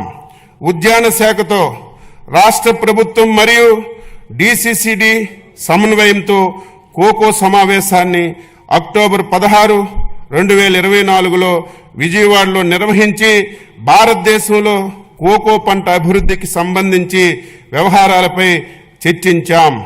ఉద్యాన శాఖ డిజిటల్ గ్రీన్ సమన్వయంతో ఈ మిర్చా ప్రోగ్రాంను అమలు చేస్తుంది. ఈ పద్ధతిని టమోటా, పసుపు పంటలకు విస్తరిస్తున్నారు. ఈ యాప్లో ఫార్మర్ చాట్ చేయడం, పురుగుల మందుల అవశేషాలు విశ్లేషణలు, కాల్గుడితో మార్కెటింగ్ టైం ఆఫ్ కోసం నాణ్యత అంచనాలు పరికరాలు అందించబడ్డాయి. ఆయిల్ ఫామ్ తోటల్లో జియో ట్యాగింగ్, ఫెన్సింగ్ కోసం మొబైల్ యాప్లు, డ్రోన్, శాటిలైట్ టెక్నాలజీని వినియోగించడం జరుగుతుంది. ఈ టెక్నాలజీని ఇతర పంటలకు కూడా ఉపయోగించుకోవడానికి ప్రతిపాదనలు తయారు చేశాం. 2025-26వ సంవత్సరానికి ఉద్యాన శాఖ ప్రతిపాదనలు రాష్ట్రీయ కృషి వికాస్ యోజన పథకం కింద 3.75 లక్షలు ఎకరాలను సూక్ష్మ సేద్యం కిందకు తీసుకురావడానికి 500 కోట్లు ప్రతిపాదిస్తున్నాం. MIDH పథకం కింద సాంప్రదాయ వ్యవసాయ పంటల నుండి 1.5 లక్షల ఎకరాలు వాణిజ్య ఉద్యాన పంటల కిందకు తీసుకురావడానికి పోస్ట్ హార్వెస్టెడ్ ఇన్ఫ్రాస్ట్రక్చర్ కొరకు 179 కోట్లు ప్రతిపాదిస్తున్నాం. National mission of edible oil palm పథకం ద్వారా 78,800 ఎకరాల్లో పామాయిల్ తోట సాగుకు 179 కోట్లు ప్రతిపాదిస్తున్నాం. ఆగ్రో ఫారెస్ట్రీ కింద నాణ్యమైన మొక్కలు పెంచడానికి 15.06 కోట్లు ప్రతిపాదించాం. జాతీయ వెదురు మిషన్ పథకం ద్వారా వెదురు అభివృద్ధికి 2.50 కోట్లు ప్రతిపాదిస్తున్నాం. ఉద్యాన రంగం మన గ్రామ ఆర్థిక వ్యవస్థని బలపరిచేందుకు, పేదరికాన్ని తగ్గించేందుకు, సుస్థిర అభివృద్ధికి సాధించేందుకు ఎంతగానో సహాయపడగలదు. మన భూమిలో పెట్టుబడులు పెట్టడం అంటే మన రాబోయేతర అభివృద్ధికి పెట్టుబడి పెట్టడమే అన్న ముఖ్యమంత్రి గారికి ఆలోచనలకు అనుగుణంగా ఉద్యాన శాఖ బడ్జెట్ని రూపకల్పన చేశాం. 2025-26 సంవత్సరానికి ఉద్యానవన శాఖకి 930.88 కోట్లు బడ్జెట్లో ప్రతిపాదించాం. పట్టు పరిశ్రమ శాఖ దేశంలో సాంప్రదాయ పట్టు పరిశ్రమను చేపట్టే కొన్ని రాష్ట్రాల్లో ఆంధ్రప్రదేశ్ ఒకటి. పట్టు ఉత్పత్తిలో దేశంలో మంది 2వ స్థానం కాగా కేంద్ర ప్రభుత్వంచే ఉత్తమ బైవోల్టన్ ఉత్పత్తి చేయు రాష్ట్రం అవార్డు కూడా పొందింది. చిత్తూరు జిల్లా కుప్పం, శ్రీ సత్యసాయి జిల్లా హిందూపురంలో మరియు కాకినాడ జిల్లా సేబ్రోల్లో లీఫ్ టు క్లాత్ ప్రాజెక్టులు ప్రారంభించడానికి ప్రతిపాదనలు రూపొందించాం. 2025-26 సంవత్సరానికి పట్టు పరిశ్రమ అభివృద్ధి కోసం 96.22 కోట్లు బడ్జెట్లో ప్రతిపాదిస్తున్నాం. వ్యవసాయ మార్కెటింగ్ శాఖ 2024-25 సంవత్సరంలో ఇప్పటి వరకు రాష్ట్రంలో 33 ఈనాం మార్కెట్ల ద్వారా 7,452.51 కోట్లు విలువ చేసే 10.84 లక్షల మెట్రిక్ టన్నులు వాణిజ్యం చేయడం జరిగింది. రాష్ట్రంలో మొత్తం 124 రైతు బజార్లున్నాయి. మరో 21 రైతు బజార్లు పనులు వివిధ దశల్లో పురోగతిలో ఉన్నాయి. రాష్ట్రంలో గతంలో నిరుపయోగంగా ఉన్నటువంటి 15 మొబైల్ రైతు బజార్లను కూడా మళ్లీ ఉపయోగంలోకి తీసుకొచ్చాం. రైతు బజార్ల ఆధునీకరణకు, కొత్త మోడల్ ఇంటిగ్రేటెడ్ రైతు బజార్ల కోసం మరియు మార్కెటింగ్ శాఖలో అన్ని కార్యక్రమాలను పారదర్శకతను పెంపొందడానికి ఎండ్-టు-ఎండ్ డిజిటలైజేషన్ కోసం ప్రభుత్వం ప్రతిపాదనలు సమర్పించడమైంది. ధరల నియంత్రణలో భాగంగా మార్కెట్ ఇంటర్వెన్షన్ ద్వారా జూన్ నుంచి అక్టోబర్ వరకు 2024 టమాటా ధరలు పెరిగినప్పుడు వినియోగదారులకు సరసమైనటువంటి ధరలు అందించడానికి రైతు నుంచి 753 మెట్రిక్ టన్నులు సేకరించి రాష్ట్రంలో రైతు బజార్ల ద్వారా అమ్మడం జరిగింది. మార్కెట్ జోక్యాన్ని అందించడానికి ధరల స్థిరీకరణ నిధి ఏర్పాటు కోసం 2025-26 సంవత్సరంలో 300 కోట్లు బడ్జెట్లో ప్రతిపాదించాం. ధరలు పతనమైన సందర్భంలో మిర్చి రైతులను ఆదుకోవడానికి గౌరవ ముఖ్యమంత్రి వర్యులు చేసిన అవిరల కృషి ఫలించింది. మిర్చి పంటకి మార్కెట్ ఇంటర్వెన్షన్ స్కీమ్ MIS కింద ఒక కింటాకి 11,781.25 రూపాయలు కేంద్ర ప్రభుత్వం నిర్ణయించింది. MIP ద్వారా ధర కంటే మార్కెట్ ధర పతనమైనటువంటి సందర్భంలో వ్యత్యాసాన్ని ధనాన్ని కేంద్ర రాష్ట్ర ప్రభుత్వాలు 50-50 నిష్పత్తిలో రైతులకి చెల్లించాల్సి ఉంటుంది. మిర్చి రైతులను ఆదుకునేందుకు గౌరవ ముఖ్యమంత్రి గారు చేసిన కృషిని ఈ సందర్భంగా ప్రత్యేక ధన్యవాదాలు తెలియజేస్తున్నాను.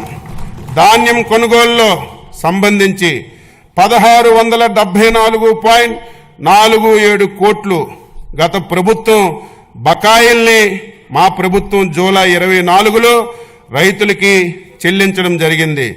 2024 ఖరీఫ్ సీజన్లో సంబంధించినటువంటి ధాన్యం కొనుగోలును ఇప్పటి వరకు 5,31,987 రైతుల నుండి 33,32,014 మెట్రిక్ టన్నుల ధాన్యాన్ని సేకరించి 7,674.99 కోట్లు చెల్లించడం జరిగింది. పై మొత్తంలో కేవలం 24 గంటల్లోపే 6,726 కోట్లను 24 నుంచి 48 గంటల్లోపు 948 కోట్లను చెల్లించామని గర్వంగా చెప్పదలుచుకున్నాను. 2025-26వ సంవత్సరానికి మార్కెటింగ్ శాఖకు 315.32 కోట్లు బడ్జెట్ని ప్రతిపాదిస్తున్నాను. సహకార శాఖ దేశంలో సహకార ఉద్యమాన్ని బలోపేతం చేసేందుకు కేంద్ర ప్రభుత్వంతో పాటు రాష్ట్ర ప్రభుత్వం కూడా సహకార సే సమృద్ధి కార్యక్రమాలు చేపట్టింది. 46.22 కోట్లతో 2037 ప్రాథమిక వ్యవసాయ సహకార సంఘాలను బలోపేతం చేయడానికి కేంద్ర ప్రాయోజిత పథకం కింద పిఎస్సిఎస్లను డిజిటలైజ్ చేస్తున్నాం. ఏప్రిల్ 1 నుంచి 2025 ఏప్రిల్ 1 నుంచి రాష్ట్రంలో అన్ని పిఎస్సిఎస్లు ఈపీఎస్సిఎస్లుగా మార్పు చేసి వాటి లావాదేవీలను ఆన్లైన్లో జరుపుతామని సంతోషంగా తెలియజేస్తున్నాను. వ్యవసాయ మౌలిక సదుపాయాల నిధి కింద నాబార్డ్ రీఫైనాన్స్ సహాయంతో పిఎస్సిఎస్లను రైతు సేవా కేంద్రాల స్థాయిలో బహుళ ప్రయోజన సౌకర్య కేంద్రాలుగా మారుస్తున్నాం. సమీకృత సహకార అభివృద్ధి ప్రాజెక్టు కింద 15 గోడంలు కార్యాలయ భవనాలను నిర్మించి పిఎస్సిఎస్లను భవనాలుగా ఉపయోగిస్తున్నాం. కేంద్ర ప్రాయోజిత పథకం కింద రాష్ట్రంలో సహకార సంఘాలు రిజిస్ట్రార్ కార్యాలయాలు కంప్యూటీకరణ చేయబడుతున్నాయి. ఐక్యరాజ్య సమితి 2025ని అంతర్జాతీయ సహకార సంవత్సరంగా ప్రకటించింది. 2025-26 సంవత్సరానికి సహకార శాఖకి 239.85 కోట్లు బడ్జెట్లో ప్రతిపాదిస్తున్నాను. పశు సంవర్ధక శాఖ గౌరవ ముఖ్యమంత్రి ప్రోత్సాహంతో పశు సంవర్ధక రంగంలో వినూత్న కార్యక్రమాల్ని ప్రాధాన్యతిస్తూ 2025-26 నాటికి దేశంలో పాలు, మాంసం, గుడ్లి ఉత్పత్తిలో మొదటి 3 స్థానాల్లో నిలవాలని ప్రభుత్వం లక్ష్యంగా పెట్టుకుంది. దేశవ్యాప్త కృత్రిమ గర్భధారణ కార్యక్రమం కింద 34.89 లక్షలు కృత్రిమ గర్భధారణ ప్రక్రియను పూర్తి చేశాం. పశువులకు కోళ్లకు 9 కోట్లకు పైగా వ్యాక్సిన్లు చేయబడ్డాయి. 340 మొబైల్ వెటర్నరీ అంబులేటరీ క్లినిక్ల ద్వారా రైతుల ఇంటి వద్ద 6.36 లక్షల పశువులకి చికిత్స అందించాం. 1.34 లక్షల పశు కిసాన్ క్రెడిట్ కార్డుల్ని జారీ చేశాం. ఎంజీఎన్ఆర్ఈజీసీ కింద 13,376 గోకులాల్ని నిర్మించాం. 1,277 ఎకరాల్లో బహుళ వార్షిక పశుగ్రాస కేంద్రాలను అందుబాటులోకి తెచ్చాం. గోకులం పథకం ద్వారా ఎంజీఎన్ఆర్ఈజీసీ నిధులతో పశువులకు ఆశ్రయం కల్పించలేని ఎస్సీ, ఎస్టీ, బీపీఎల్ కుటుంబాలకు చెందినటువంటి పశు పోషకులకు 90% రాయితీతో పశువుల షెడ్లు నిర్మాణాన్ని చేపట్టడానికి, 70% రాయితీపై గొర్రెలు, మేకలు, కోళ్లు షెడ్లు నిర్మాణం చేపట్టడానికి 50,000 గోకులాలు నిర్మించడానికి ప్రతిపాదన చేశాం. పశుదానా, పశుగ్రాసాల లభ్యతను, పశువుల్లో ఉత్పాదకను పెంచడానికి రాయితీపై సైలేజ్ గడ్డి, టీఎంఆర్ పశుదానా, పశు గ్రాస విత్తనాల సరఫరాకు ప్రణాళిక రూపొందిస్తున్నాం. 2024-25లో పశువులు కోల్పోయిన రైతులకి పరిహారం కింద 119 కోట్లు పాత బకాయిలు చెల్లించామని చెప్పడానికి సంతోషిస్తున్నాం. 2025-26 పశువులు జీవాలు మరణిస్తే ఎస్సీ, ఎస్టీ, బీపీఎల్ కుటుంబాలకు పశు బీమా పథకం కింద చెల్లించవలసినటువంటి ప్రీమియంలో 80% రాయితీ, అదే ఏపీఎల్ అయితే 50% రాయితీ ఇవ్వడానికి నిర్ణయించాం. రాష్ట్రంలో పశు పోషణ, పశు ఆరోగ్యానికి అత్యంత ప్రాధాన్యత ఇస్తూ అన్ని పశు వైద్య సేవలకు, మందులు, వ్యాధుల నియంత్రణకు, టీకాలు, సులి పురుగులు నివారణకు మందులు సరఫరా చేస్తున్నాం. 26వ సంవత్సరానికి పశు సంవర్ధక శాఖకు 1112.07 కోట్లు బడ్జెట్లో ప్రతిపాదించాం. పాడి పరిశ్రమాభివృద్ధి రాష్ట్రంలో 55,607 అంగన్వాడీ కేంద్రాల్లో 85 లక్షల లీటర్లు యూహెచ్టీ పాల సరఫరా చేస్తున్నాం. రాష్ట్రంలో పాల శీతల సౌకర్యాల కోసం ఏపీడీడీసీఎఫ్ఎల్ 202.62 కోట్లతో ఎన్పీడీడీ ప్రాజెక్టుని అమలు చేస్తున్నాం. మత్స్యశాఖ అధ్యక్ష, స్వర్ణాంధ్ర 2047లో నిర్దేశించినటువంటి లక్ష్యాలను సాధించడానికి మత్స్య ఆక్వా రంగాన్ని ఒక గ్రోత్ ఇంజిన్గా గుర్తించబడింది. చేపలు, రొయ్యల ఉత్పత్తి దేశంలో ఆంధ్రప్రదేశ్ 28% వాటాతో అగ్రగామిగా ఉంది. ఈ రంగం రాష్ట్ర జీవీఏకి 7.6%, వ్యవసాయ జీవీఏకి 22.23% అందిస్తుంది. దేశ సముద్ర మత్స్య ఉత్పత్తుల ఎగుమతి విలువలో 19,420 కోట్లతో రాష్ట్రానిదే అగ్రస్థానం. మత్స్యకారులు జీవనోపాధి పెంచడానికి జీఓఎంఎస్ నెంబర్ 2017ను రద్దు చేసింది. చేపల ఉత్పత్తిని పెంచడానికి, మత్స్యకారుల ఆదాయాన్ని పెంపొందించడానికి 552 లక్షలు చేప పిల్లలను ప్రభుత్వం నీటి వనరుల్లో విడుదల చేశాము. మత్స్యకారుల నిఘా, భద్రత, టూవే కమ్యూనికేషన్ ఏర్పాటు చేయడానికి 1245 కమ్యూనికేషన్స్ ట్రాకింగ్ పరికరాలు, ట్రాన్స్పౌండర్లను పడవల్లో అమర్చబడ్డాయి. పులికాటు సరస్సులోని 20,000 మత్స్యకారు కుటుంబాలకు ప్రయోజనం కోసం తిరుపతి జిల్లా వాకాడ మండలం రాయదొరువు గ్రామం వద్ద సముద్ర ముఖద్వారం తెరుచుకోవడం కోసం 97.09 కోట్లతో పనులు చేపడుతున్నాం. అర్హులైన సముద్ర మత్స్యకారులందరికీ ప్రతి కుటుంబానికి 10,000 నుండి 20,000 వరకు సముద్ర చేపల వేట నిషేధ కాల భృతిని పెంచడానికి ప్రభుత్వం కట్టుబడి ఉంది. ఇందుకు గాను 1,22,968 మంది మత్స్యకారు కుటుంబానికి 20,000 చొప్పున 245.936 కోట్లను ఈ ఏడాది వేట నిషేధ కాలానికి ముందే విడుదల చేస్తున్నాము. PMMSY కింద 16 తీర ప్రాంత మత్స్యకారుల గ్రామాలకు వాతావరణ మార్పును తట్టుకొని సుస్థిర అభివృద్ధి గ్రామాలను తీర్చిదిద్దడానికి 30 కోట్లతో ప్రతిపాదనలు చేయడమైంది. డీజిల్ ఆయిల్పై సబ్సిడీ 2024-25లో 50 కోట్లు ఖర్చు చేయటం ద్వారా 23,058 యాంత్రిక మరబోట్లకు ప్రయోజనం చేకూర్చబడింది. అంతేకాక గత ప్రభుత్వం పెట్టినటువంటి 9.90 కోట్ల బకాయిలను ఈ ప్రభుత్వం చెల్లించింది. ఈ పథకమునకు 2025-26వ సంవత్సరంలో 50 కోట్లు ప్రతిపాదించడమైనది. గత ప్రభుత్వ హయాంలో 63 మంది మత్స్యకారులు చేపల వేటలో ప్రమాదవశాత్తు మరణించగా వారి కుటుంబాలకు బకాయా పడినటువంటి 3.15 కోట్లు ఎక్స్గ్రేషియా ఈ ప్రభుత్వం చెల్లించడమైంది. 2025-26వ సంవత్సరానికి గాను 8 కోట్లు ప్రతిపాదిస్తున్నాము. ప్రభుత్వం చేసినటువంటి వాగ్దానం ప్రకారం ఆక్వాకల్చర్ రైతులకు వారి ఉత్పత్తి వ్యయాన్ని తగ్గించడానికి ₹50 యూనిట్ చొప్పున విద్యుత్ సరఫరా చేయబడుతుంది.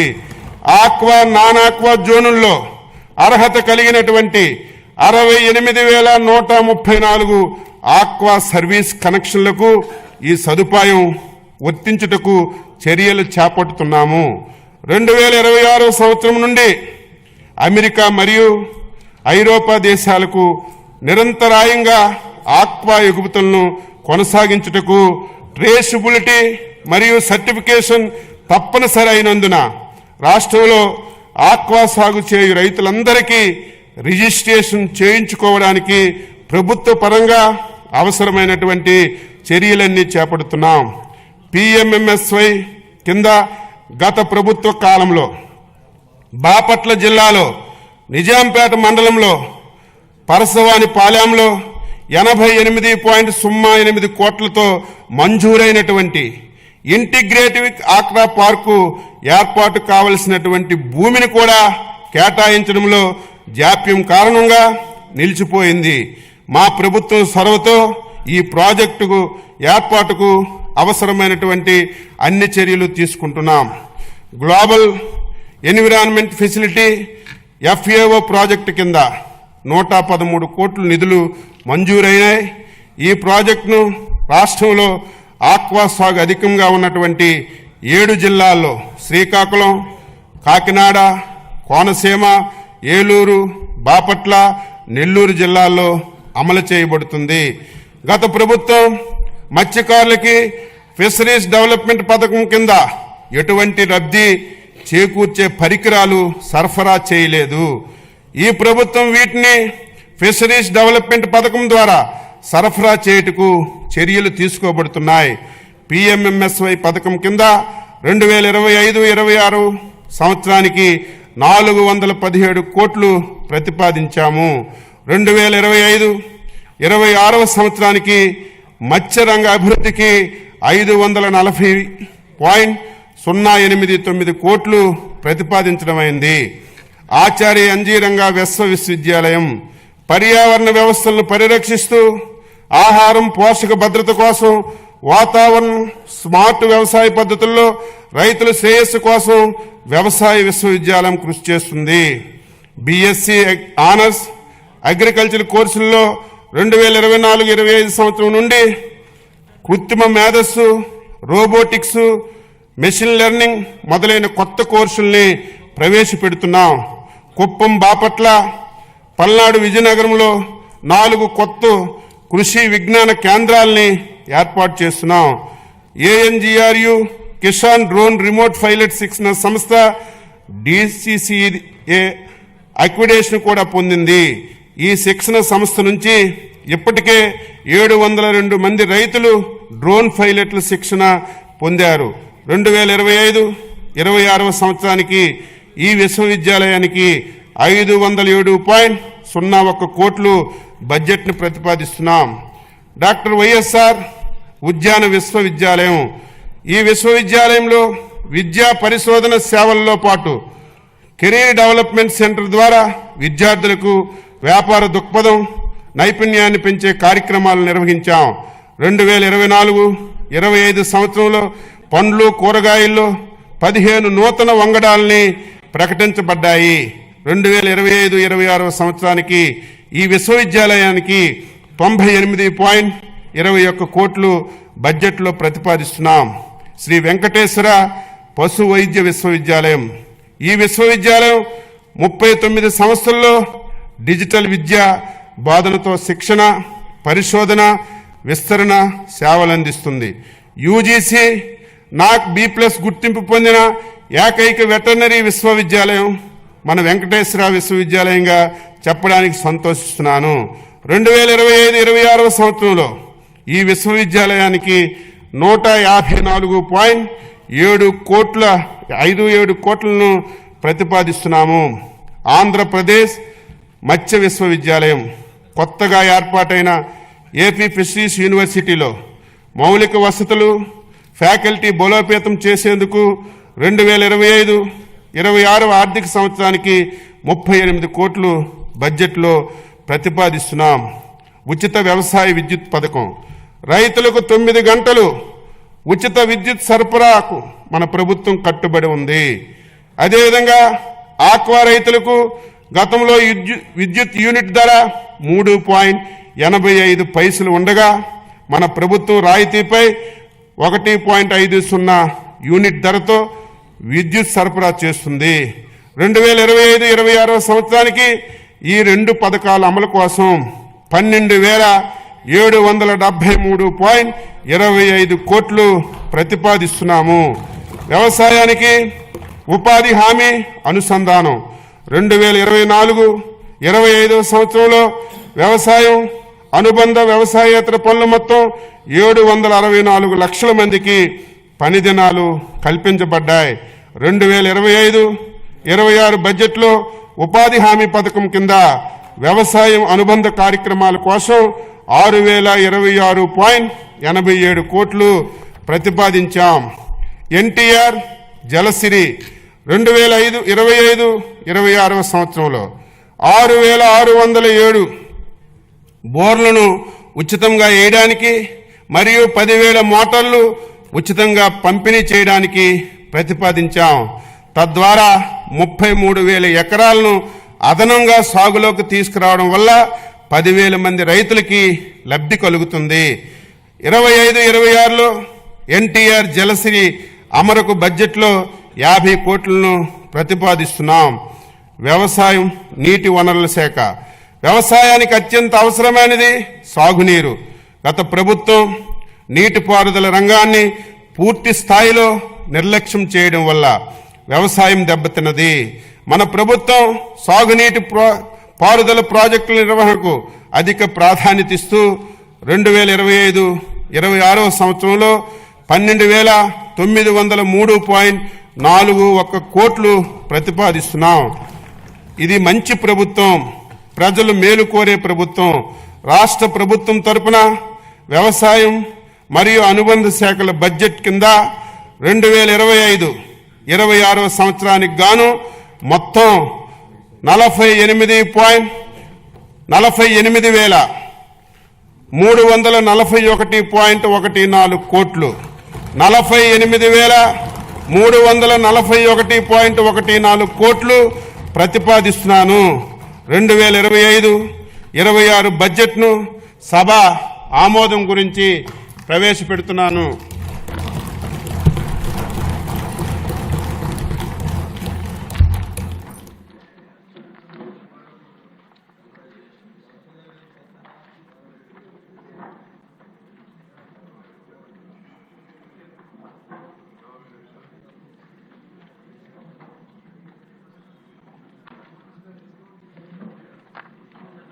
ఓకే, మరి ఈ బడ్జెట్, వ్యవసాయ బడ్జెట్,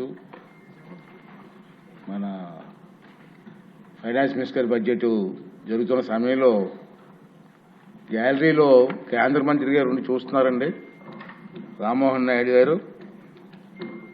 థ్యాంక్ యూ సార్. వారితో పాటు సీఎం రమేష్ గారు, ఎంపీ గారు, కేశినేని గారు, వీళ్ళందరూ ఎంపీ గారు కూడా వచ్చి ఉన్నారు. బడ్జెట్ అంతా విన్నారు, వారు కూడా చూస్తున్నారు కాబట్టి వారికి కూడా థ్యాంక్స్ చెప్తూ మరి ఈనాటి సమావేశం ఇంతటితో ముగిసింది. తిరిగి సోమవారం అంటే మార్చి 3వ తారీఖు ఉదయం 9 గంటలకు మళ్ళీ అందరం కలుద్దాం. Thank you very much.